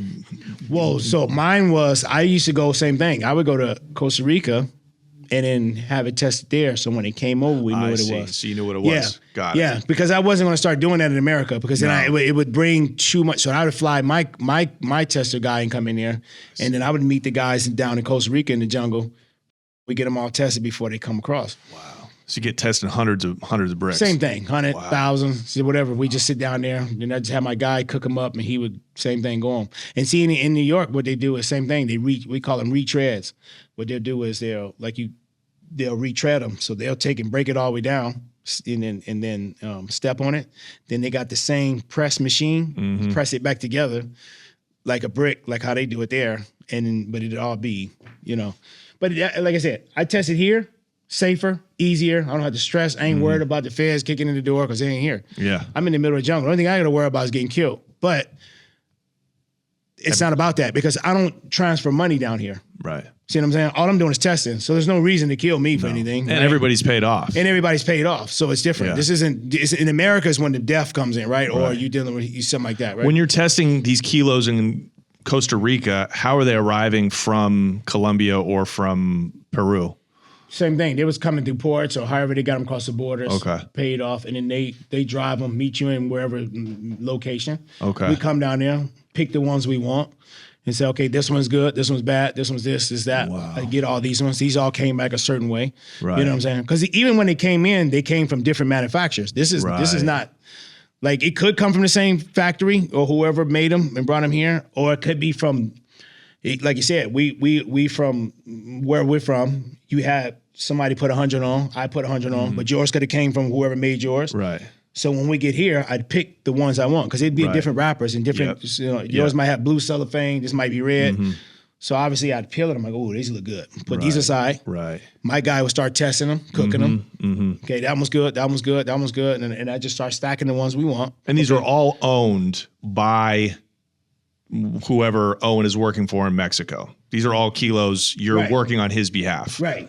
Okay, got it. And so when a load comes in, Owen lets you know, hey, the load's coming from Peru. It's going to be in Costa Rica. Boom, I'm going to fly down there. I'm going to work on his behalf, Jefe's behalf. Right. And then get him the best ones. Right.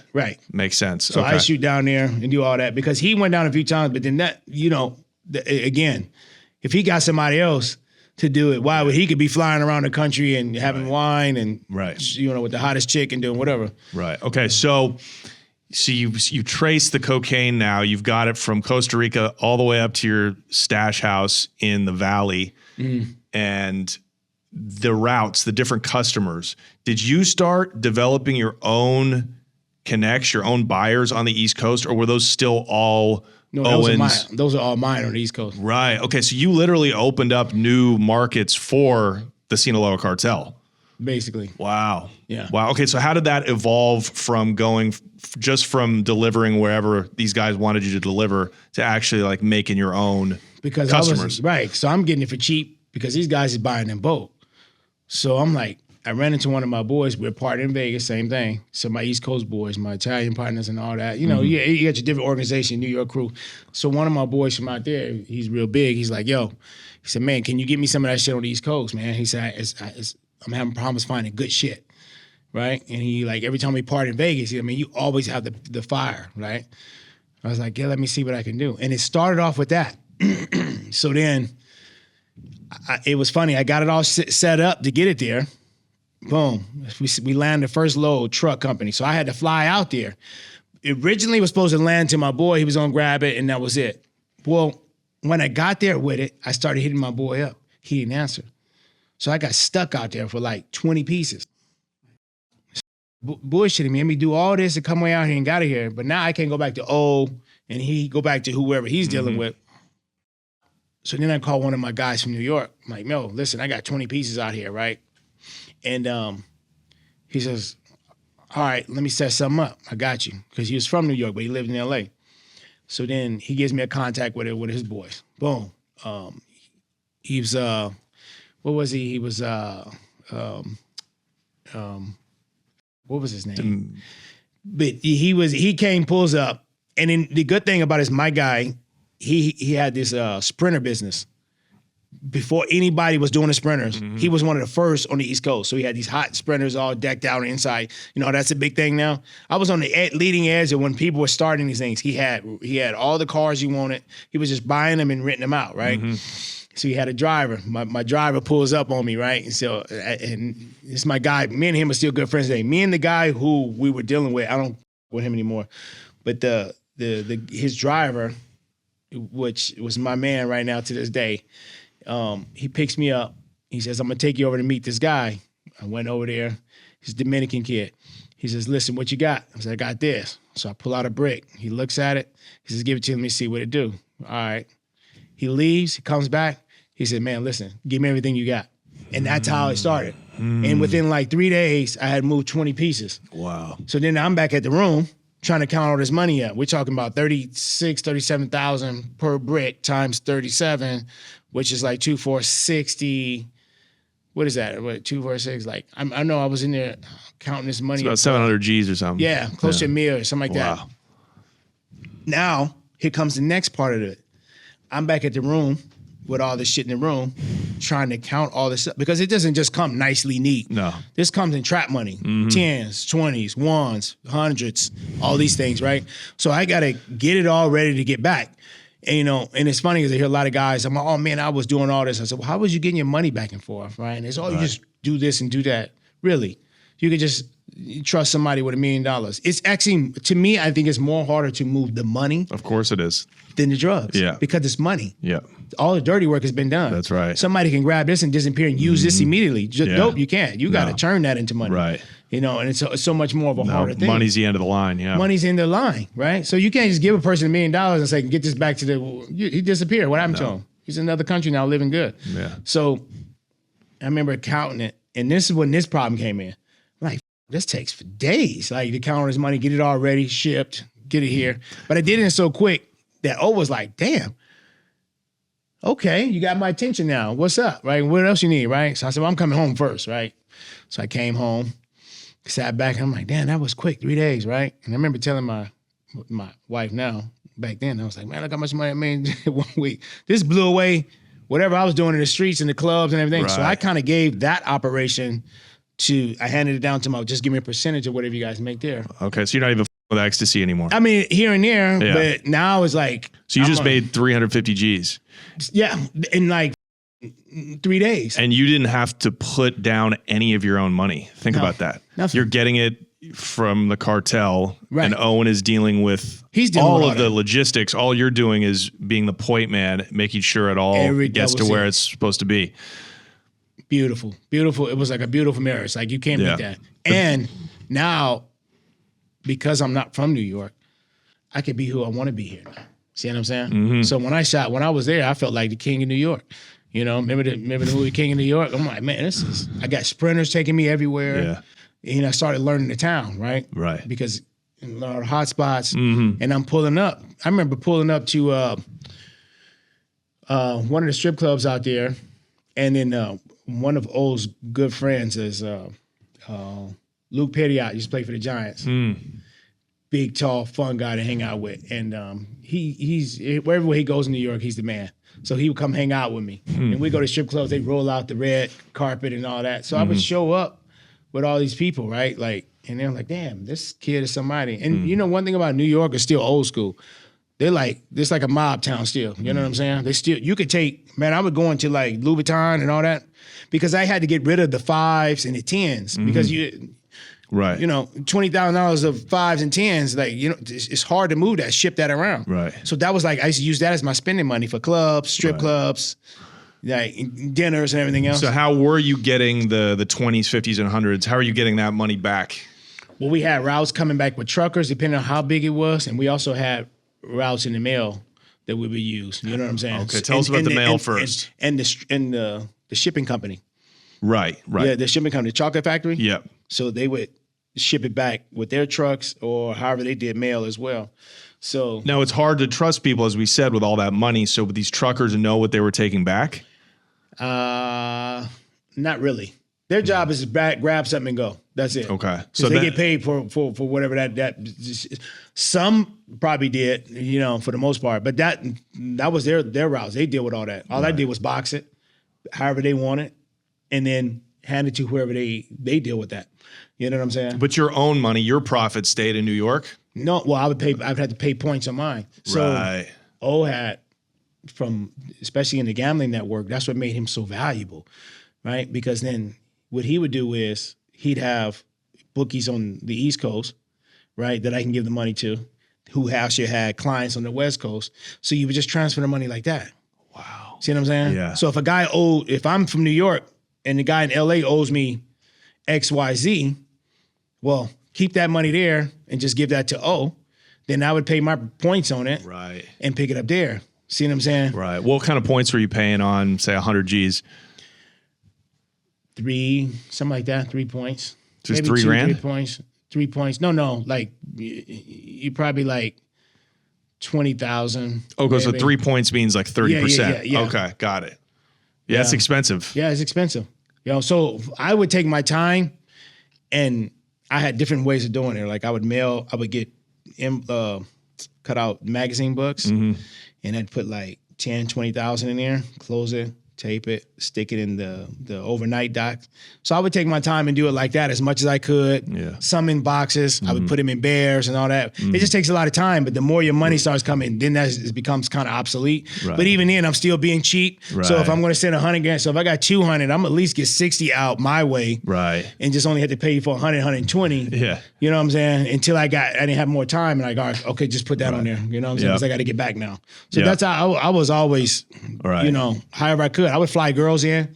I'd fly like 4 or 5 girls in because the money that I would spend on points, I can fly 5, 6 of my girls in the party, club, hang out, and then send them all back with like 10 G's a piece. Right. And they just check it in their luggage. No, just check the money in their luggage. Yeah, they can put 5 in their purse, 5 in their hand. Right, you know what I'm saying? They're never checking that. for money in that. Yeah. Right. So they never. So I'd rather fly you guys out. We party for the weekend. Right. Because I got an endless supply of girls that want a free trip. Think about our own Instagram right now. Like these girls are all like, "Yo, listen, come on." I don't even want to know your body count, dude. Oh yeah, it was disgusting. Yeah, you must have used that, bro. Yeah, to the max. Like, yo, like especially when I was in Costa Rica, Panama, Peru.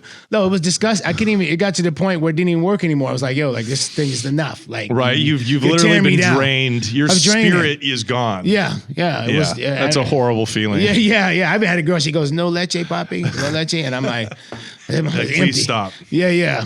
So. Yeah, it was just 6, games we would play. But okay, so then do you start making bigger customers, finding bigger customers in New York, or do you basically just grow with this Dominican guy? Oh no, yeah. So I found obviously because you get turned on to more and more people. So then I had a Haitian guy that pulled up, good kid, and man, this dude it's funny. He believed in what was it like his aunts and all them used to do some voodoo shit. Yeah, that's crazy how you said that. And he told me some shit. I swear to God, he said, "Man, somebody gonna tell on you. Somebody going down about something. You got to watch out what's going on." Wow. And I was like, "Nah, man, what are you talking about? This is right before O got arrested and all that shit." He's like, "Dude, trust me, my grandma just killed a chicken. She knows." Type shit. Yeah. You know what I'm saying? I was like, "Damn, all right." And then I was like, And sure enough, everything he said happened. I was like, "Yo, I wish I could find him to this day, man." I was like, "Yo, bro, that shit was real. Who is these people you know, right? I need them on my team." Wow. Yeah. Okay, so you met a Haitian kid. And these guys are taking, like, what does the volume look like? Bro, they can take anything you want because when it's good shit, it boom. And then these guys are connected there. Like how I am on the East, on the West Coast, they were who I would be on the East Coast. Right. See what I'm saying? And all the distributors. All distributors. Yeah. And not on top of that, we had the same mind thinking, right? Because these guys know to stack your money and move. They know the drug game. Been doing it. Been in the feds. Same thing. My Peruvian guy been in the feds. Right. So they know the system, and they also know how New York works. Right. And so then it was like, as soon as I get it, it was gone. Okay, you know so you were getting hundreds over at a time. Right. So it grew. Right. So obviously 20, 30, 40. So like I'm making. So your price is, what is your price when it gets to you in the Valley in Los Angeles? Because obviously you got to split 20,000, something like that. So and what percentage does Owen take out of that? Like, does Owen charge you on top of what his ticket is? Right. So obviously everybody got to eat. There should never be, because then there's never no complaints, right? Right. So obviously if O said, "I'm gonna just give you my price at it and not put his on top," then after a while you're like, "Man, look how much money you're making." That causes a problem, right? Mm-hmm. No, we all need to eat. You know what I'm saying? So we'll hash out deals. And sometimes it was give or take. Like if, let me get that on it. You know what I'm saying? No, we're making so much money. Right. Who's sweating that? You know what I'm saying? You might say, whatever, I got it for 17. Let me put 3 points on it. And you got it for 20. Boom, 20. And then you're selling it to your guys wholesale for 30. 36, 35. But then it would change. So now I might be out there and I say, guy wants to buy 20 of them at 30. You know what I'm saying? So then I come back to you. So see how our prices may change? Right. See what I'm saying? So then we'll just, we'll chop up whatever in between there. We usually split it. But it was normal for you to make 10 points flipping 1 kilo. Yeah, easy. Times 10. Yeah. Times 100. Easy. $1 million lick. Easy. Whoa. Easy. That was like no brainer. And the Coke was so good that when New Yorkers get that good Coke, I mean, it's gone. New York is remember, New York is like, see, these states are like New York and California, we're consumers. Mm-hmm. See what I'm saying? We got the biggest economy. Think about it. See what I'm saying? So like 2 of the biggest cities booming. Like there's no question. It's not like And you can blend in here versus like if I was in, say, one of these smaller states like Louisiana or Georgia or you that kind of money, you start to stand out too quick, right? Yeah. It's too much. You know what I'm saying? Yeah. So like, but there, like you can blend in. Like I'm saying, I'd pull up in New York, I'd be in a Sprinter, I got like 20, 30 birds in the back of this thing. I'd go party in the club. My driver, he just, pull up and do whatever and watch everything for me. I'd go hang out at the strip club. Yeah, I would burn 20 bands in a strip club, all 5s and 10s. I had to get rid of them. Yeah. Guys are throwing dollars. I'm throwing 5s and 10s. Man, I got the whole attention of all the girls at the table. Yeah, I love that life. That's good for your sex addiction. Oh, yeah. Like it was crazy. Like I'd show up and it would be like, they would roll out the red carpet. I would show up by myself. Like not even, the Sprinter would pull up. My driver would go talk to the door guy and say, yeah, my guy's coming in, his table. Right. I'd have a table to just be me by myself. And then all of a sudden I just real girls in it. And y'all want to hang out at my table? I got the table. Okay, so tell us the routes from LA to New York and then how you got it to your people in the Sprinter vans. Like, did you have a stash spot? I think O told me about like a bathtub you had in a house. That that was in the condo that we bought. Okay, we had bought a condo out there right across from MetLife Stadium, but that was later in the game. Okay. Because we went from, I was working out of hotels, and then I was telling him, I said, I can't, it's too much.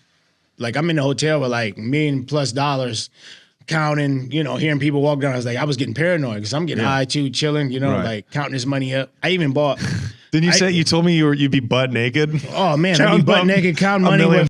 I found a little mini money counter, right? Like this, so I could travel with in my suitcase. Then I mailed in another mini counter, there. So like I'm in this hotel room with I'd open up my suitcase, pull out a mini counter. I didn't even have underwear. I'd just buy all my clothes when I got there. Mm-hmm. You know what I'm saying? And then I'd set everything up and then be in this thing, ass so naked. I'd have 2 chicks laying in the bed and I'm just counting all this money. Wow. The girls had to be naked in here, make sure anybody's stealing nothing. Man, I was on some paranoid shit. Wow. But what about the bricks? When they came through, where did you warehouse them? They would come through the chocolate factory. So when we moved to the chocolate factory from the shipping route, at first it was picking up from truckers. Right. I had to go pick it up.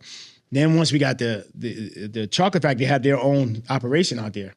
So it would come in on a pallet, right? And what they did was put me as I work for the company now, and they said, I would pick up their expired chocolates, and then it was a whole thing. So they sent me a pallet of chocolates of shit that they couldn't sell nobody else, right? So it was perfect. The boxes and everything, these are all different type of gourmet chocolates, except they were expired by a day or two or a week or whatever. And then my thing was I would come pick up this pallet, but in the middle of this pallet would be the bricks. You know what I'm saying? Mm-hmm. So they'd be in certain boxes. Right. So then I would take all this, dump it in my truck or Sprinter. Right. Did you have traps in the Sprinter? No, it wasn't, because it was all chocolate in boxes. I didn't really need it there because I was just going to move this straight to our condo. Okay. And once I got it there, and I even made money off the chocolates, the expired chocolates, I would sell it to the bodegas. Yeah, I was like, I didn't let nothing go to waste. Like, and that was all my money because they didn't care about it. It was just trash to them anyway. Hustle. So I would pull up and talk to all the bodegas like, yo, bro, I got pallets of chocolate. It's expired, but shit, I'll give it to you for nothing. You give me whatever you want for it. Right. So then I had a pallets of, Shocking, a New York bodega owner would sell an expired product. Yeah, I mean, they're trapping the same way. They can make money off of. Yeah.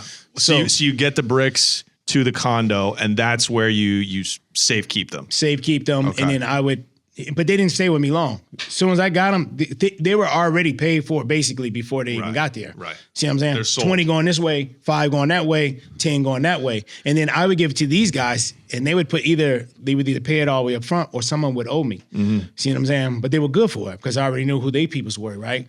And I had enough to cover whatever I gave out as loan, so I can cover it out myself. If I lost. Mm-hmm. I would never go back to or whoever else. I just came out of my money. See what I'm saying? That's how I work. I work safely. Yeah.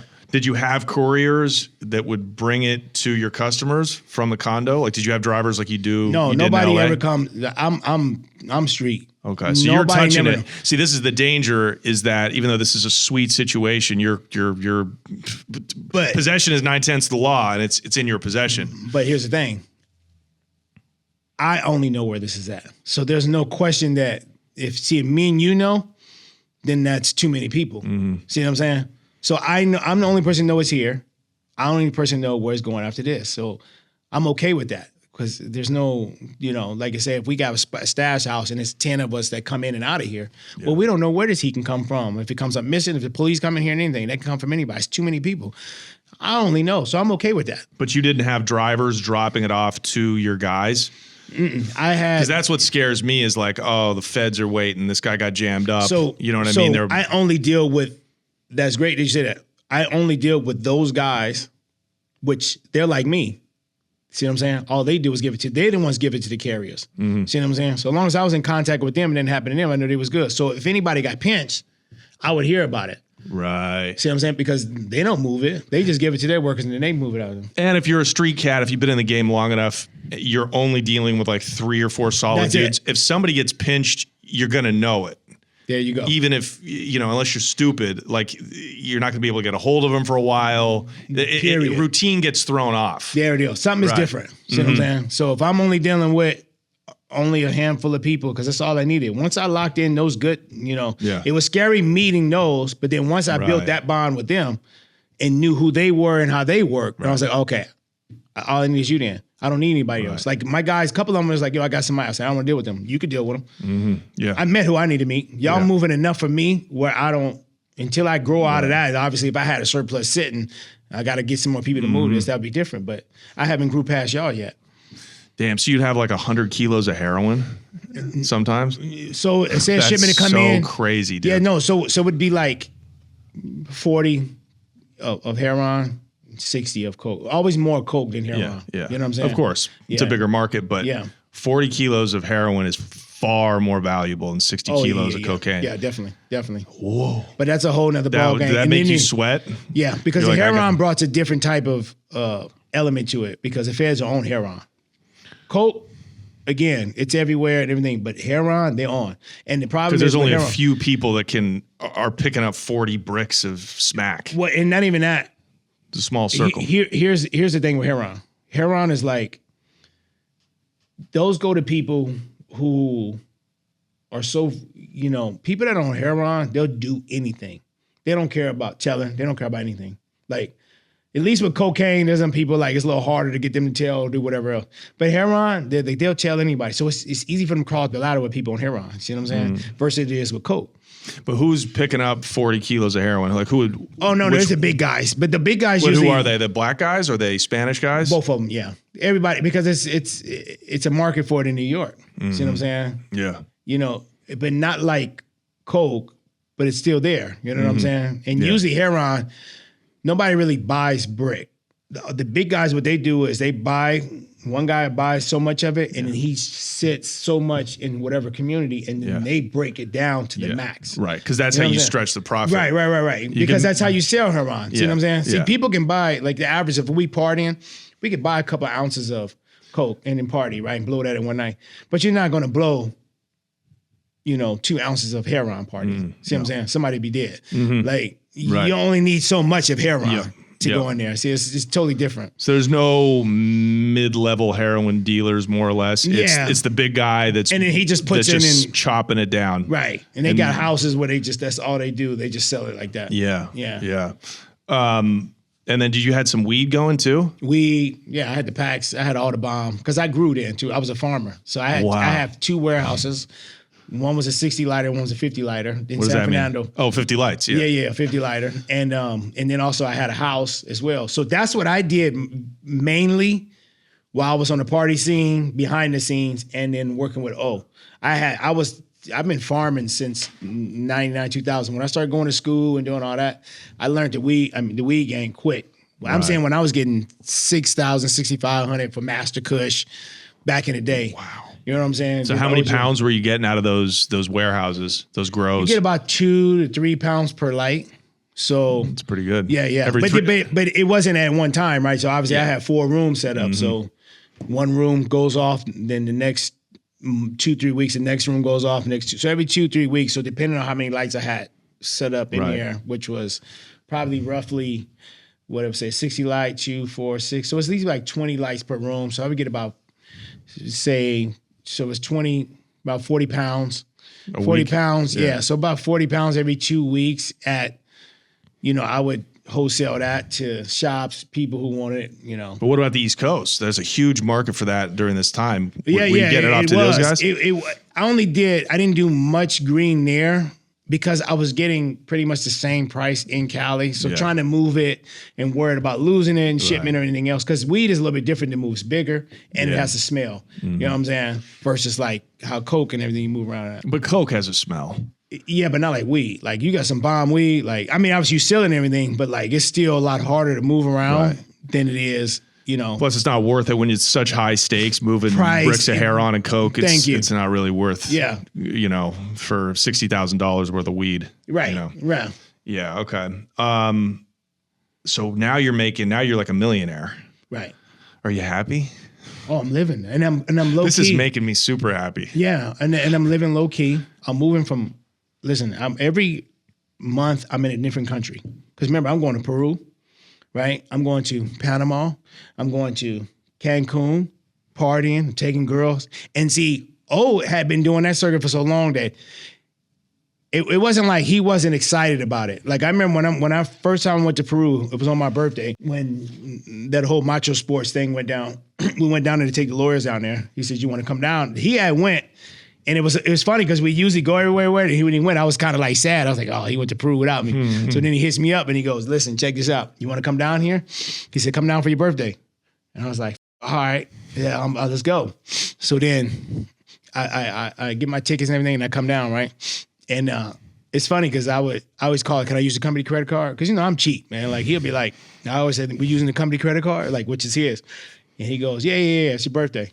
So then I get the money for first class. And I'll still sit in I'm cheap, man. You're like an old school black guy. Yeah. That's exactly what I was. Yeah. Wow, that's hilarious. So I go down there, and I remember when they picked me up, it's like, man, I was leaving out the airport.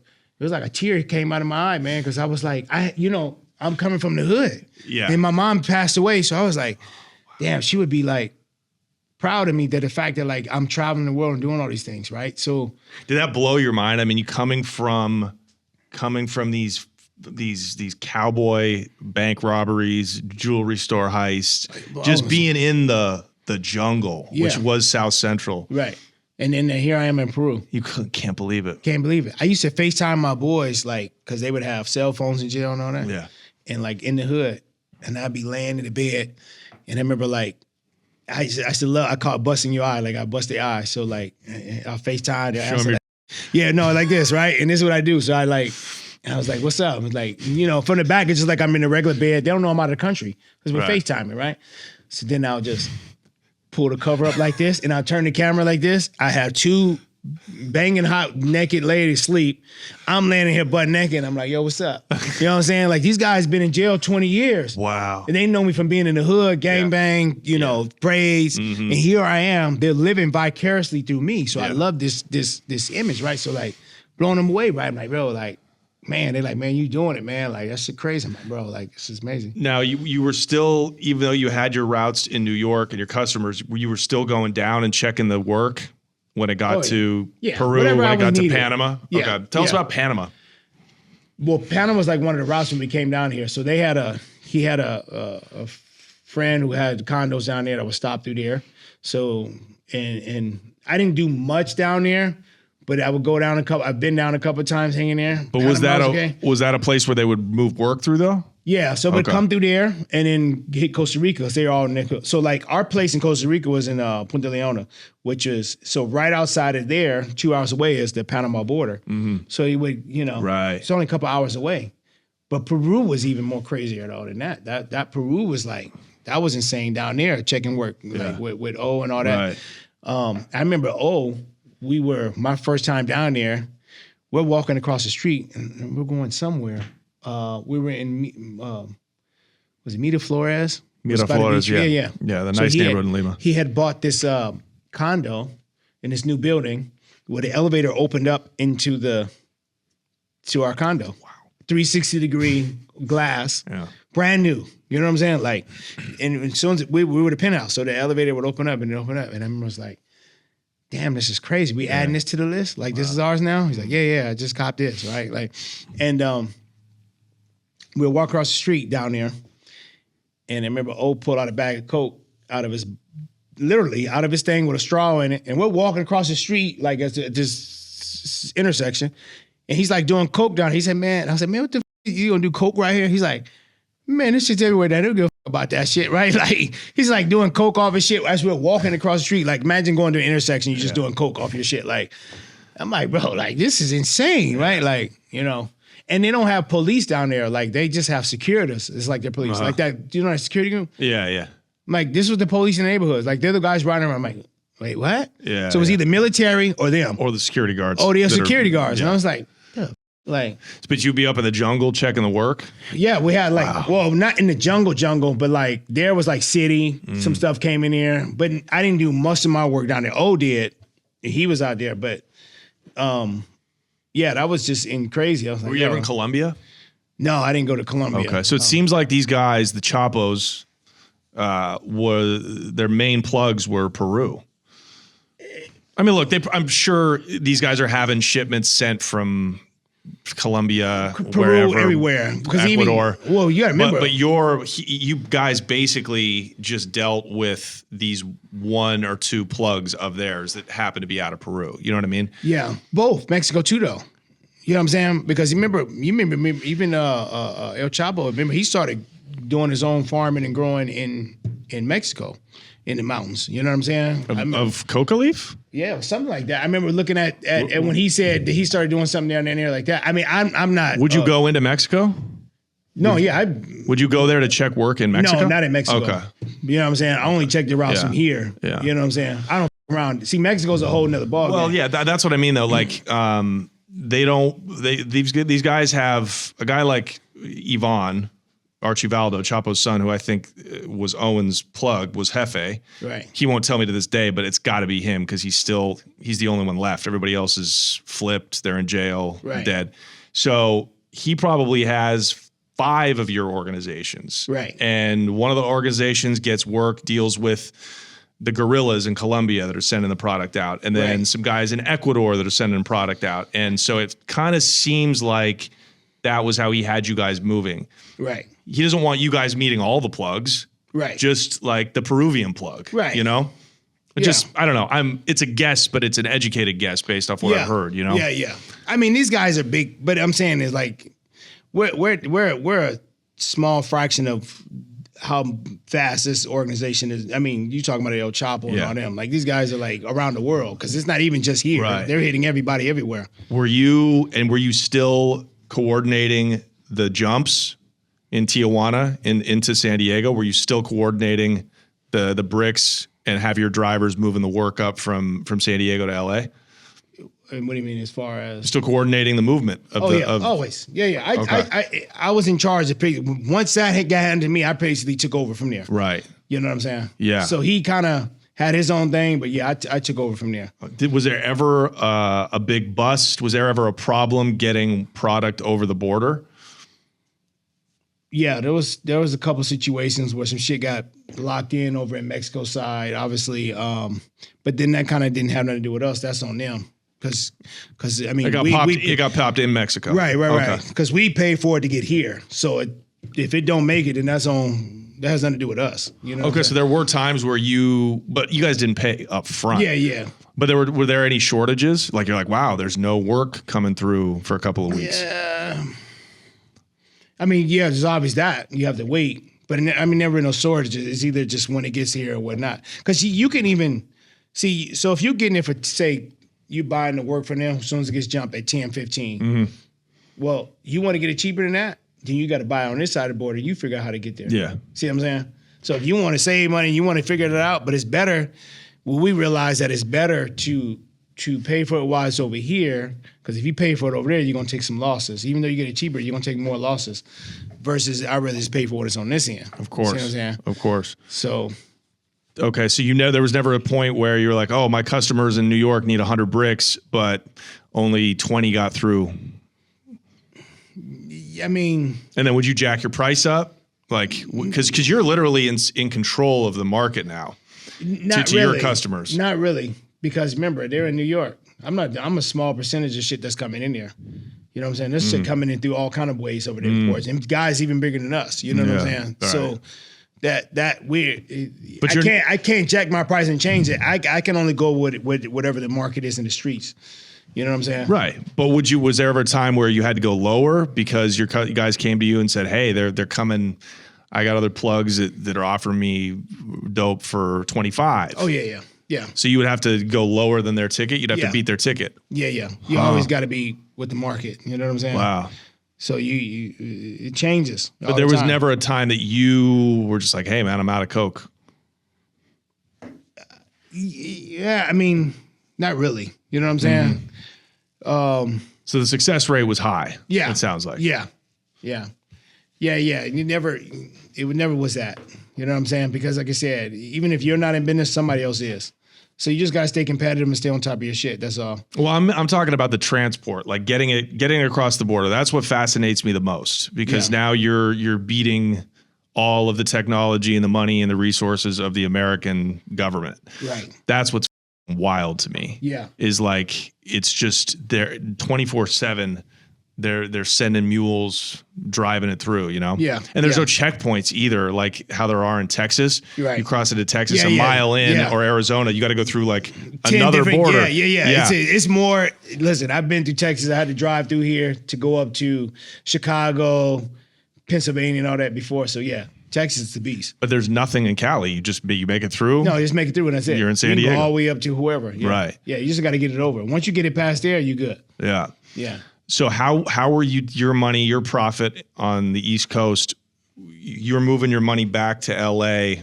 Or what are you doing with it? Are you investing it? Are you buying up property? Or are you just stashing it somewhere? Yeah, I was stashing it. Saying your prayers. Yeah. I bought gold. I bought everything I could possibly do. I had watches. I had cars. I mean, I was just putting in a little everything I could. Yeah. I invested in whatever my little small companies I had going on, my marijuana businesses and all that. Right. So it was a legal marijuana business? It wasn't legal, but it was legal, right? It was a gray area. Yeah, right. So you know how it was. We were just opening up shops and selling it until they shut you down. Right. Yeah. So you don't go to jail. Yeah. Wow. So, yeah, I kind of spread everything, whatever I could. So how long were you doing that before somebody eventually on the East Coast, somebody eventually gets popped and flips? As far as like, how did it end? Like, we know what happened with Owen, but you had heat on your end. We know what was going on with Owen in LA and with the money launderer, the guy that was working with the feds the whole time, but you also had heat in New York. So O went down. I went down only a month or two after him. So O went to jail. And then I got caught up because when he went in, when he went down, I was like, oh. But we already knew something was coming because he had went to Mexico. And then when he got there, they wouldn't let him in. So he had to fly back, right? He's like, oh, shit. So I was like, what they got you on? And I was like, man. So when he flew back to California, when he came back, they said, welcome back, Mr. Hanson. They didn't do nothing to him. We was like, so I told him, I was like, man. And that's like even before when O did that whole, when he had dressed up with the Matador, what was it, the wrestling mask you see on the documentary? I remember when he bought that in Mexico, and I was like, man, because we were talking about the Robin Hood guy. I said, man, I said, you guys just let that go. He's like, no, f that. And I was like, yo, now you get into... And I told him that the feds, they don't come at you when they start making it like you some violent. Even when he made that, I'm the one that got that video made for him when he had the Mexican guys with the cartel cutting the head off and all that shit. Like, I'm the one that had that made for him. And I told him, I said, man, leave that shit alone. What a waste of time. Only over 700 G's. Yeah. But I was telling him, I said, leave him alone, right? But O had this, like, when you with him, he wanted to with you back. Like, and I was like, man, let that guy go because he's talking to the feds. Of course. And the feds are going to use this and make it like it's something crazy. I told him that before it happened. And he is like, yeah, whatever, right? Because he ain't never been to jail. Right? Like, I mean, obviously just some small time, but not like... Never been in the system, seen what they can do. Real system, yeah. And see what they can do and how they'll contort and mix your shit around and turn you into something that you like, man, that was just a joke, right? Like, and even when they did that cartel video, them shooting them and cutting their heads off, and I was like, yo, and that was the main thing. When it was on Indictment, was in our discovery, and I was like, I told you they was doing that. Told you they was going to do that. And then, so when they did that, okay, so he gets arrested, but are you initially in his indictment? No, because they had to supersede everybody in there.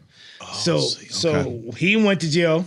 him and my cousin. My cousin, when we figured this out, I was like, oh, I knew they were on it. You know what I'm saying? Your cousin's the runner, the guy driving for you. He's the guy smoking a cigarette in the documentary. Exactly. Okay. Yeah. So he looks like Nipsey Hussle's brother. He looks Eritrean or something. Yeah, okay. So he had, where did he come back from? Miami. He stopped in New York at the condo. And I told him, and when he was there, I was like, man, something ain't right with you. You off. What's going on with you? Because when he was dealing with them feds, if I would have seen him for the first day he put, I would have told him it was the feds. See what I'm saying? See, I'm the street guy. I can see past that shit. He can't see. Right. I had to meet him once. And usually when he meet important people, you know, when he meets important people, he'll bring me around and I'll be like, oh yeah, he's good. He's back, right? Because I'm good with reading people. Right. So for people, just to recap, Owen he's been approached by 2 undercover feds posing as like money launderers. And these are like white, dorky guys that he met on a golf course. Right. And they had the phones. They had the special phones. Right, the PGPs. The PGPs. So Owen was like, oh, these guys are solid. Right. So we're sitting here talking, and I was asking him about those guys. He was like, yeah, man, whatever. But I was like, yeah, but it's something strange because he started acting real different. When he started getting caught up in that, you could tell. And I was like, man, you been off lately, kid. What's up, man? You good? And he was like, yeah, man. Just he wasn't really talking about it. And so when that started growing, when he came back from Miami, because he was on the golf course with him doing some type of business, and this is how I got caught up.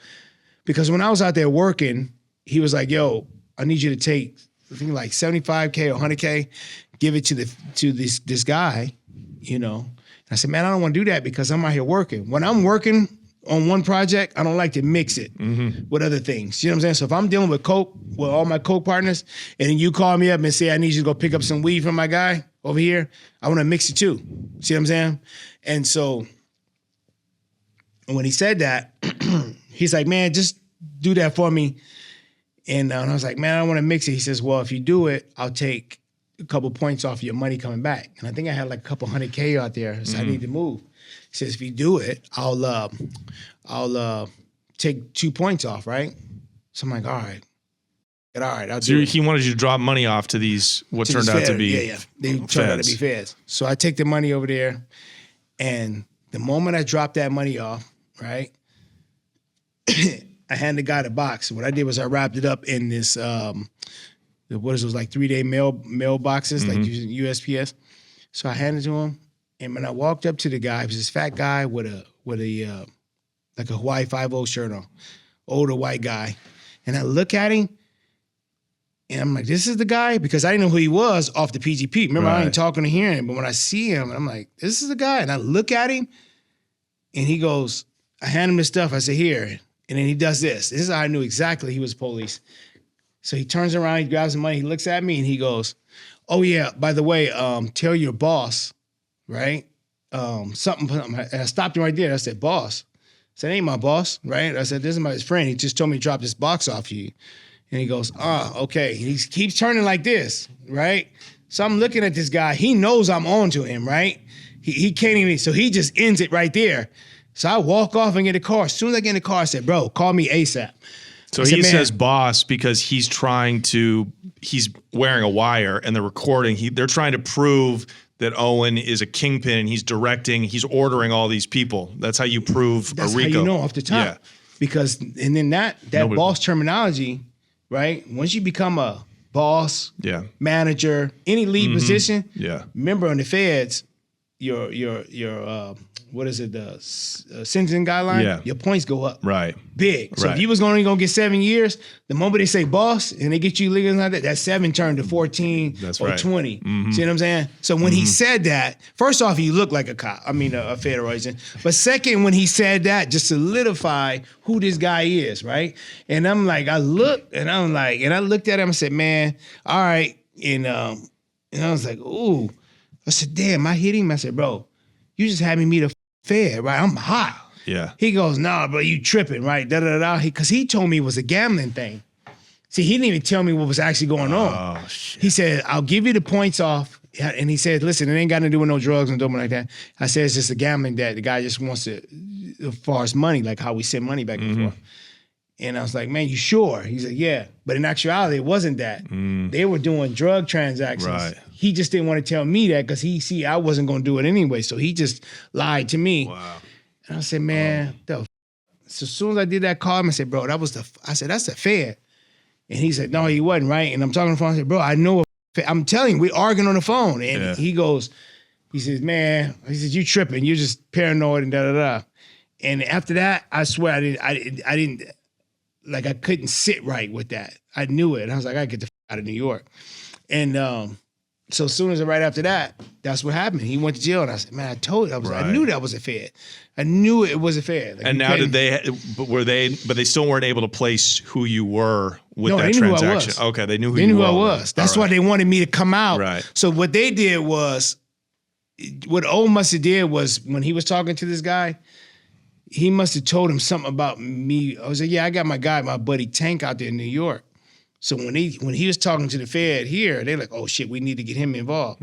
That's how we get him part of it, because we're gonna get video recording. Right. And because that's even in my case, when my attorney was like, yeah, they even got you delivering or working or dealing with somebody in New York on drugs. I said, no, it wasn't who. And he says, yo, this guy you met in New York. You were selling dope to us. And I said, I wasn't selling no dope. I just dropped money off to him. He said, well, they got you saying that you dropped off work and this, that, and the third, and you were talking about drugs. I said, well, let's get the recording. Right? And let's get this in the video, right? And they didn't have it. They said, so when he finally went back to talk to the feds about it, they said, due to telephonic disruption, we don't have that. And I looked at my attorney, and I said, I told you. Lying on him. And he says, which is correct. He looked at me, and I said, man, that's crazy right there. I said, man, and that's why I knew. I said, the feds is above the law. They can do what they want to do. Yeah. See what I'm saying? Okay, so he gets arrested 2 months before you do, after you drop this package of money off to the feds.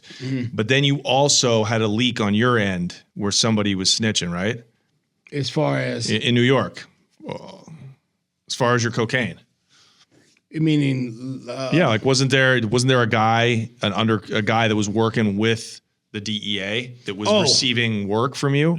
Or within your organization. So when I was in New York, there was a guy named Jesse who was actually, obviously I thought he was a good friend of mine, but he went out to New York and he started bringing his own work in. And then, so I was helping him out. I was like, all right, you know what? What he did was rob his connect down here in California. Then he went out there. So he says, I need to move all this work. And that's how, before I got arrested, how everything got,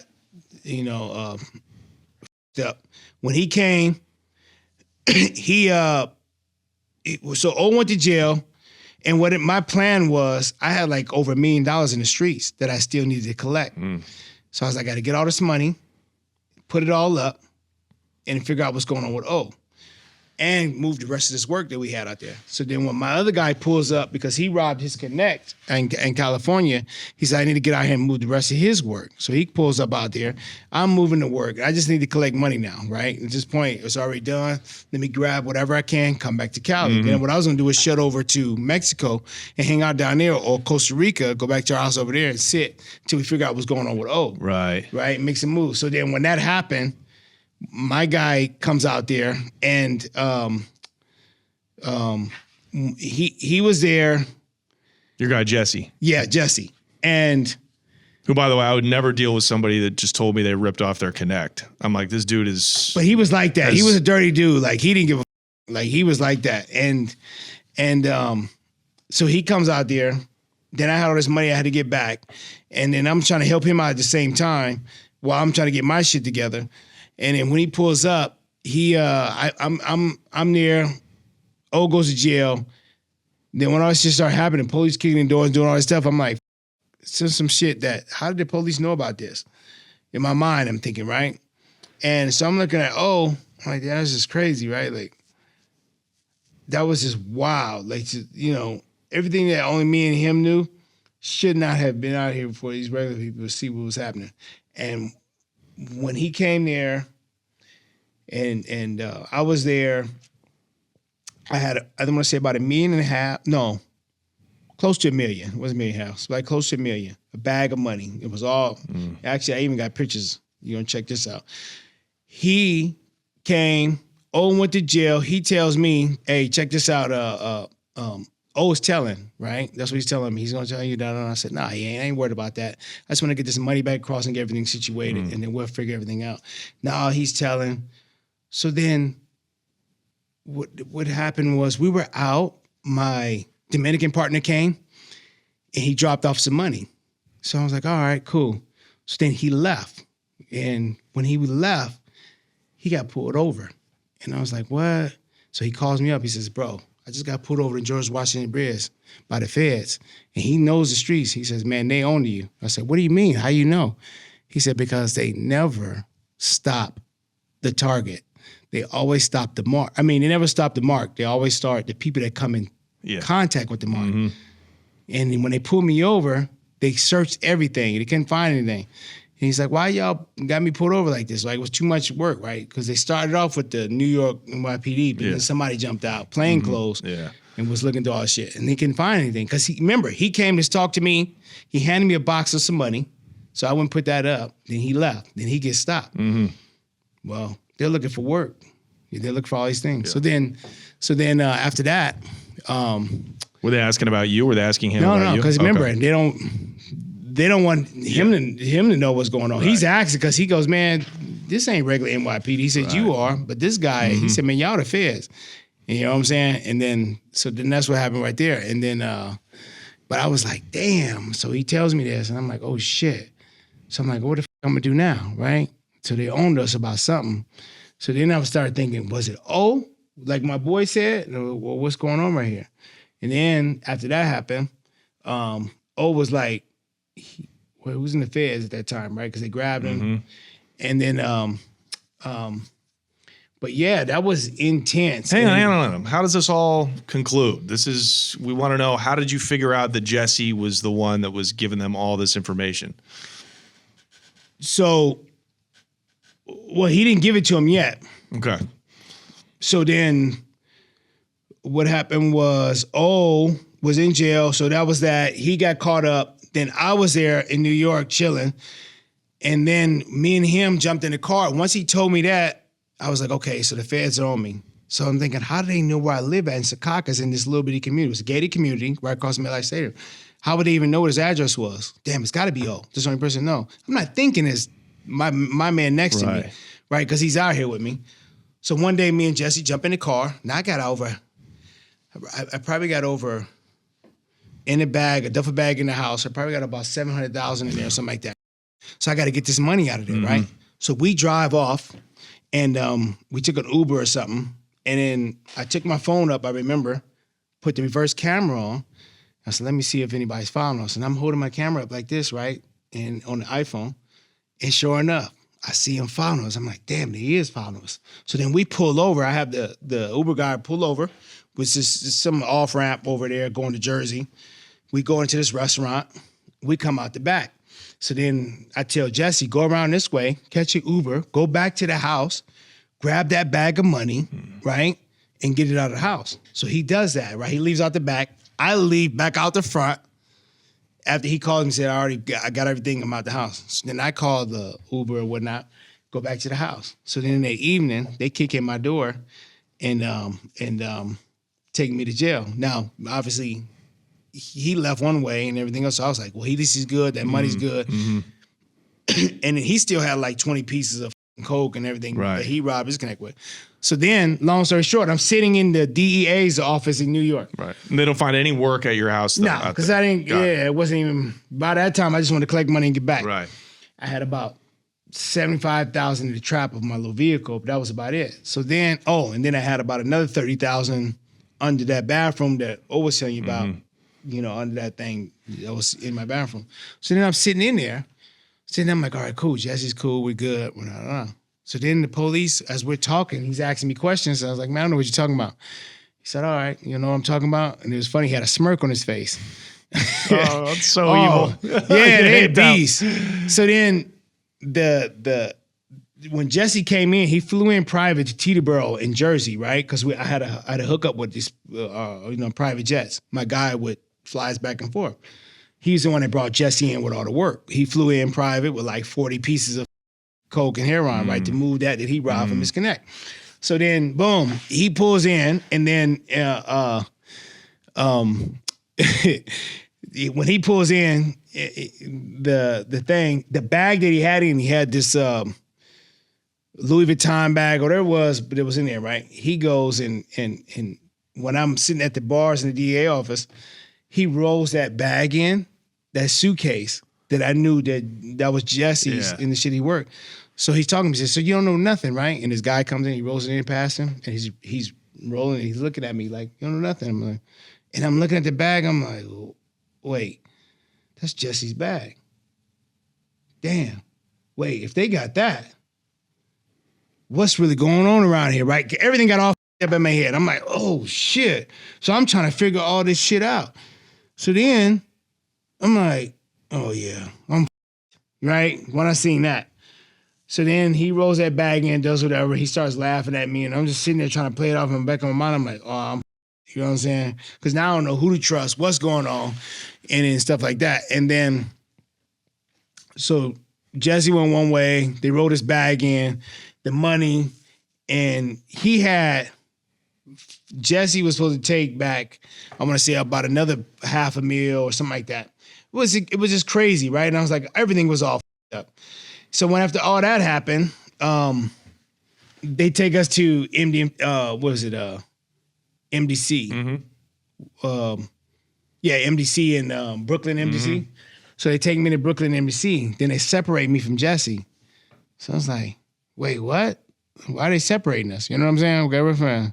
Then it started just hitting me. I'm like, oh my God, this dude knows everything. And all that money and the work and everything. I was like, so then now, that was intense. Yeah. So what did it come? What was the backstory of that? He just got popped separately. That had nothing to do with you.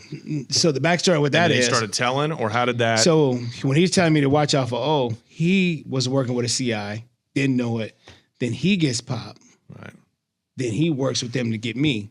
Was he a customer of you guys somehow? No, he had his own thing going. It was all separate. But when he got caught up, he's like, I got somebody I can give you.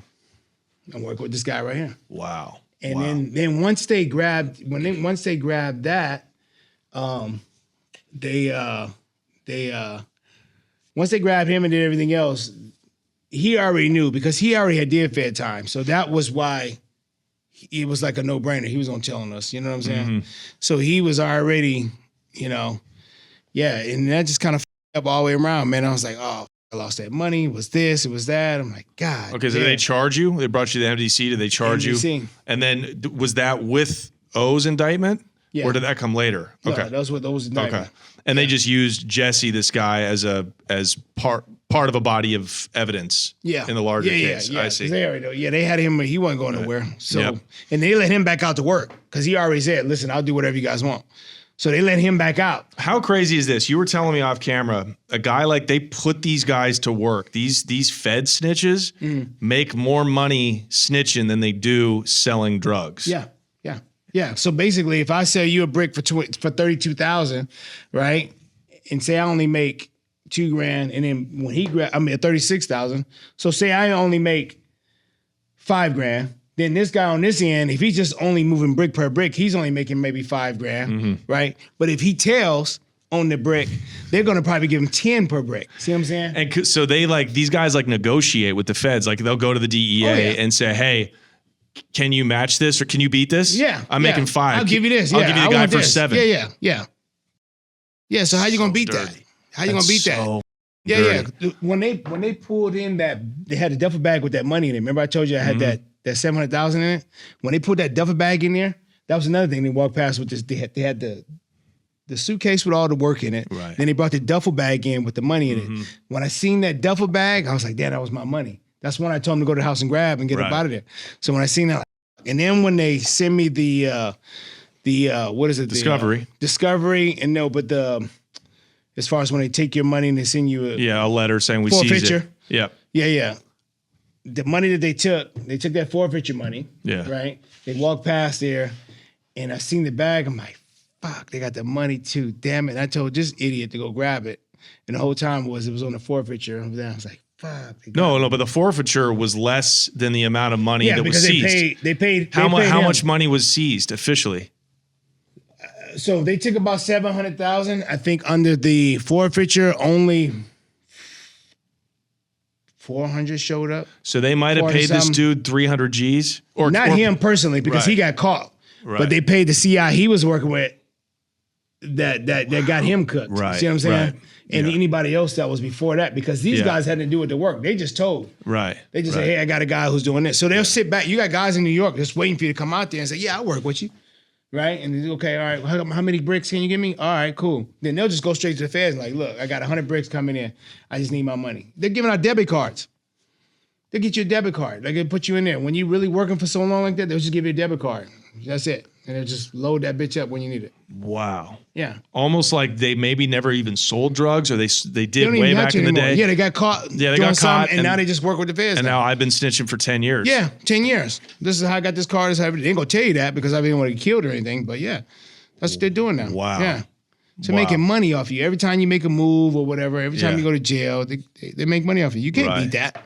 How you gonna beat that? No, not long term. Like most people go, I'd rather tell them the motherfucking to work and do this because if I don't, then I risk going to jail for the rest of my life.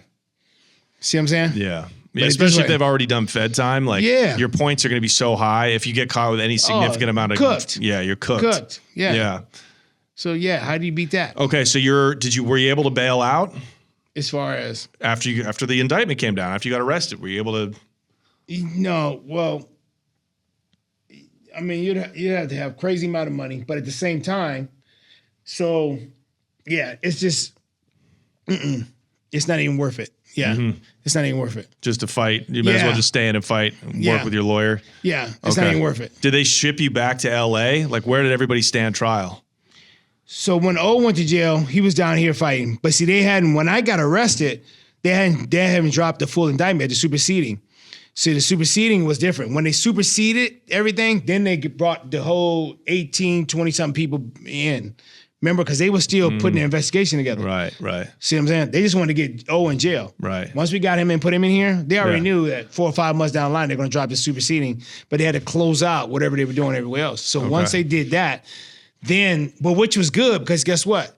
If they didn't, like if you see that first indictment I read to you, it says me and Jesse Corrales, right, were in New York, and they put me at the head of an indictment. See what I'm saying? Oh, right. So if I never went to jail and got superseded to Owen, Owen's case, you would have been be the in jail for boss the rest out of my there. life. Right. Yeah.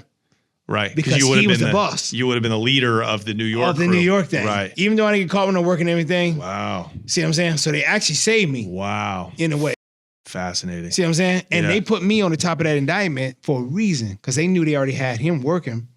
So we're going to put his name on this indictment like it was this, and third. Right. Even though they caught Jesse with the work and the money and all that shit. But they put me in, they cooked it in such a way where I would have been cooked. So it's weird like how politics works. So somebody from LA had to tell the New York feds, hey, like I want him in my case. Right. And I wonder, do they have a choice? Does New York? Because well, I mean, obviously they can fight it, but that's not how it works. They don't really care. Here's the thing. When you're the head of an indictment, you're the target. Right. Everybody else they don't mean anything. The head of the target is it. And then second, the crime that was committed with the investigation and the money that was spent to do that, we need that money back. So those people that get all this time in the system, the reason why they get so much time, because they need that money back. You know what I'm saying? And, you know, if you're 30 years of worth of, we need that time. Whether you give it to us, if we let you out, you need to go get us somebody equal or more to keep you out of jail. Right. You're talking about snitches. Right. Yeah. See what I'm saying? So no, that's I'm how asking though, like with the U.S. attorneys that make the cases, right? Like this U.S. attorney made this case in New York with you as the head of this big drug ring. Right. How does the U.S. attorney in L.A. like? Do they have to get the U.S. attorney in New York to agree to drop that case and lump you into the greater indictment of Owen Hansen? Right. You know what I mean? Do they? Because they already have. So here's the thing. Me and Jesse had a case.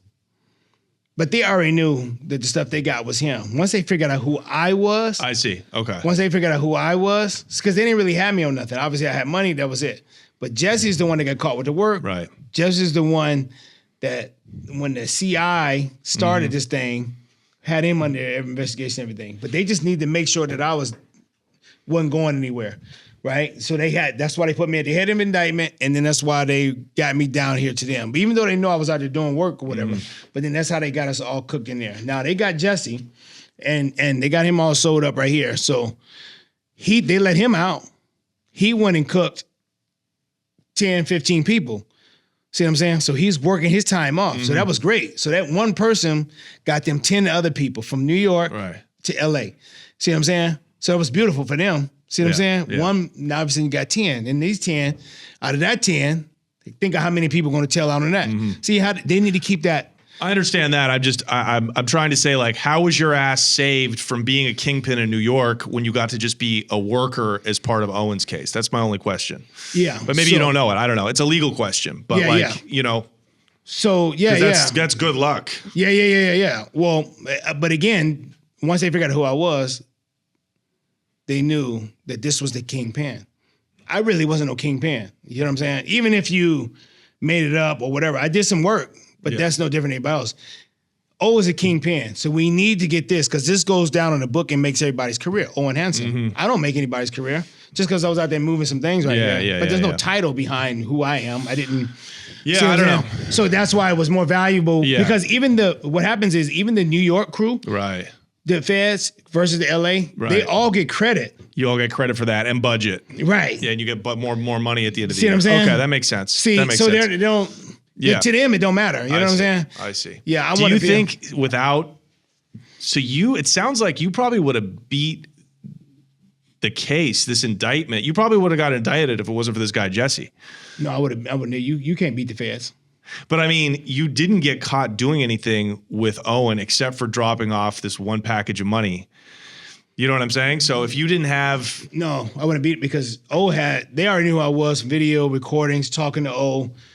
And, so they had wiretaps and shit like that. Yeah. They had everything on O. And then his PGP, and I couldn't fight my case even if I wanted. Once O couldn't see discovery, they had put a protective order on me. So when we was in MCC, when they sent me down to MCC, I went down to the law library and they said, look at your discovery, right? So I look at the discovery and I'm telling my attorney, he says, look at your discovery and then come back and talk to me. I open it up and they had pictures of the PGP. O got me under Perel, right? Because I used to keep my GHB in this Perel bottle. That's my nickname in here. When you look at the discovery, he's talking to his peoples and everything else, and he's going, Tanc. Everybody knows me as Tanc. Right. Tanc, $1 million coming in. He's got a tab, Tanc's tab. Tanc moving these pieces. Shit. Tanc the warehouse with 400 pieces. See what I'm saying? The Kingpin's telling on everyone. Right. So even if I couldn't fight it if I wanted to because that's your evidence. That's right. And I can't suppress your evidence. Right. And Owen, he told us on the interview when we had him in here, they were able to tap in. The feds found out the PGP manufacturers. I think they were guys in the Bay Area, and they infiltrated them, and that's how they were able to those guys to crack in. Yeah, so that's a whole nother big story. Yeah, the PGP guys, the feds didn't even know nothing about this until O put him in there, and O used to chew me out because I used to use these little apps because it was easy and simple. I get a phone, talk on it, and throw it away. So O got on my head about you're not having this and da da da. So I finally got on his crew with this bullshit, right? Get it. He's like, he made all these big things. The feds can't get it, which was correct. But mind you, here's the ironic thing about it was he gives the PGP to the Fed that he's working. The feds grab it and go, oh shit, we didn't know about this. This is great. Then they turn around, right? And when they're cooking they already handed this to another department saying, look, we got to find out who's these people. Right. See what I'm saying? Right. And then they're working on that now. Right. So now they got another investigation going on. Now, as we're working with this PGP thing, and I'm like telling him, I was like, bro, and then they said, you can't get in them, which is correct. You couldn't. But you know how they got into his? They flew a drone over his head, took him out on a boat, and recorded him putting the code in there. It's like 21 characters to get in there. Wow. So that's how they got his phone. So when they arrested him, they just grabbed his phone real quick. They knew exactly what the popped code it right was. open, took pictures of everything in there, and then they put in this little special thing so that because that PGP worked like this, which was great. Your handler or whoever, I can delete your phone from where my location. Right. So as soon as you turn it on, I can delete it from here. See what I'm saying? So now, once the feds, if they do get it and crack it open, it's already blank. See what I'm saying? Yeah. Because that's what happened with mine, right? Or if you put the code in wrong, was it 4 times? I think it was 4 times. It wipes on its own. So they were able to fly it. Why didn't no one say any of this?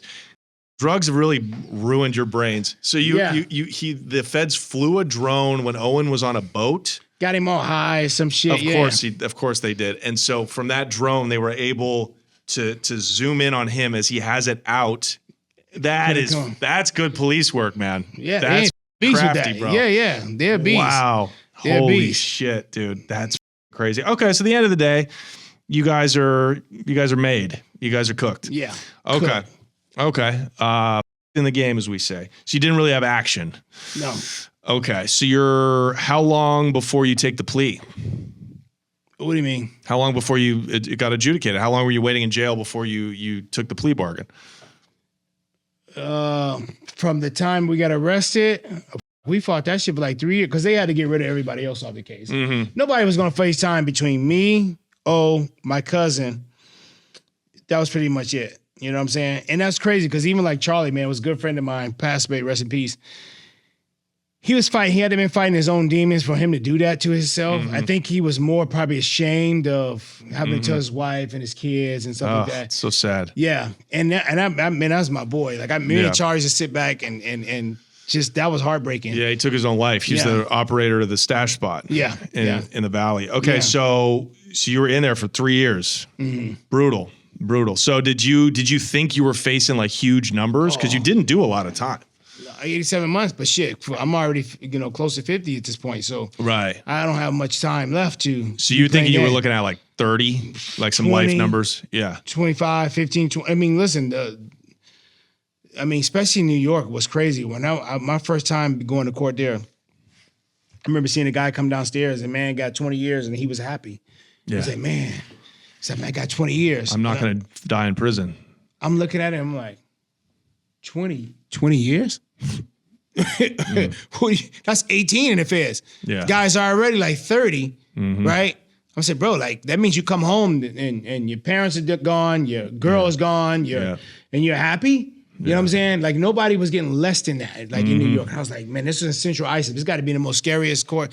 Listen, the feds is totally different than the state.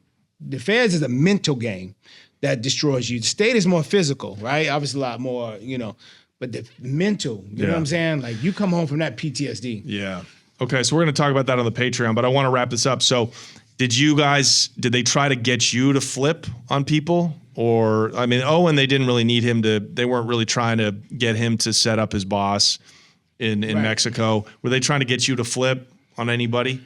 Obviously they always try to get you to tell something, maybe to come home. They don't really care what it. Obviously they didn't need much on Owen them, but they said, what else? Do you have anything that you can give us? Do you want to go home? You know what I'm saying? Means like you just got to find somebody if you want to. That's how they'll do it. So they don't care. Could you have become a worker? In theory, could you become the same as? Oh, for sure. Yeah. Oh, they wow. don't care. Oh, wow. So you could have just walked out.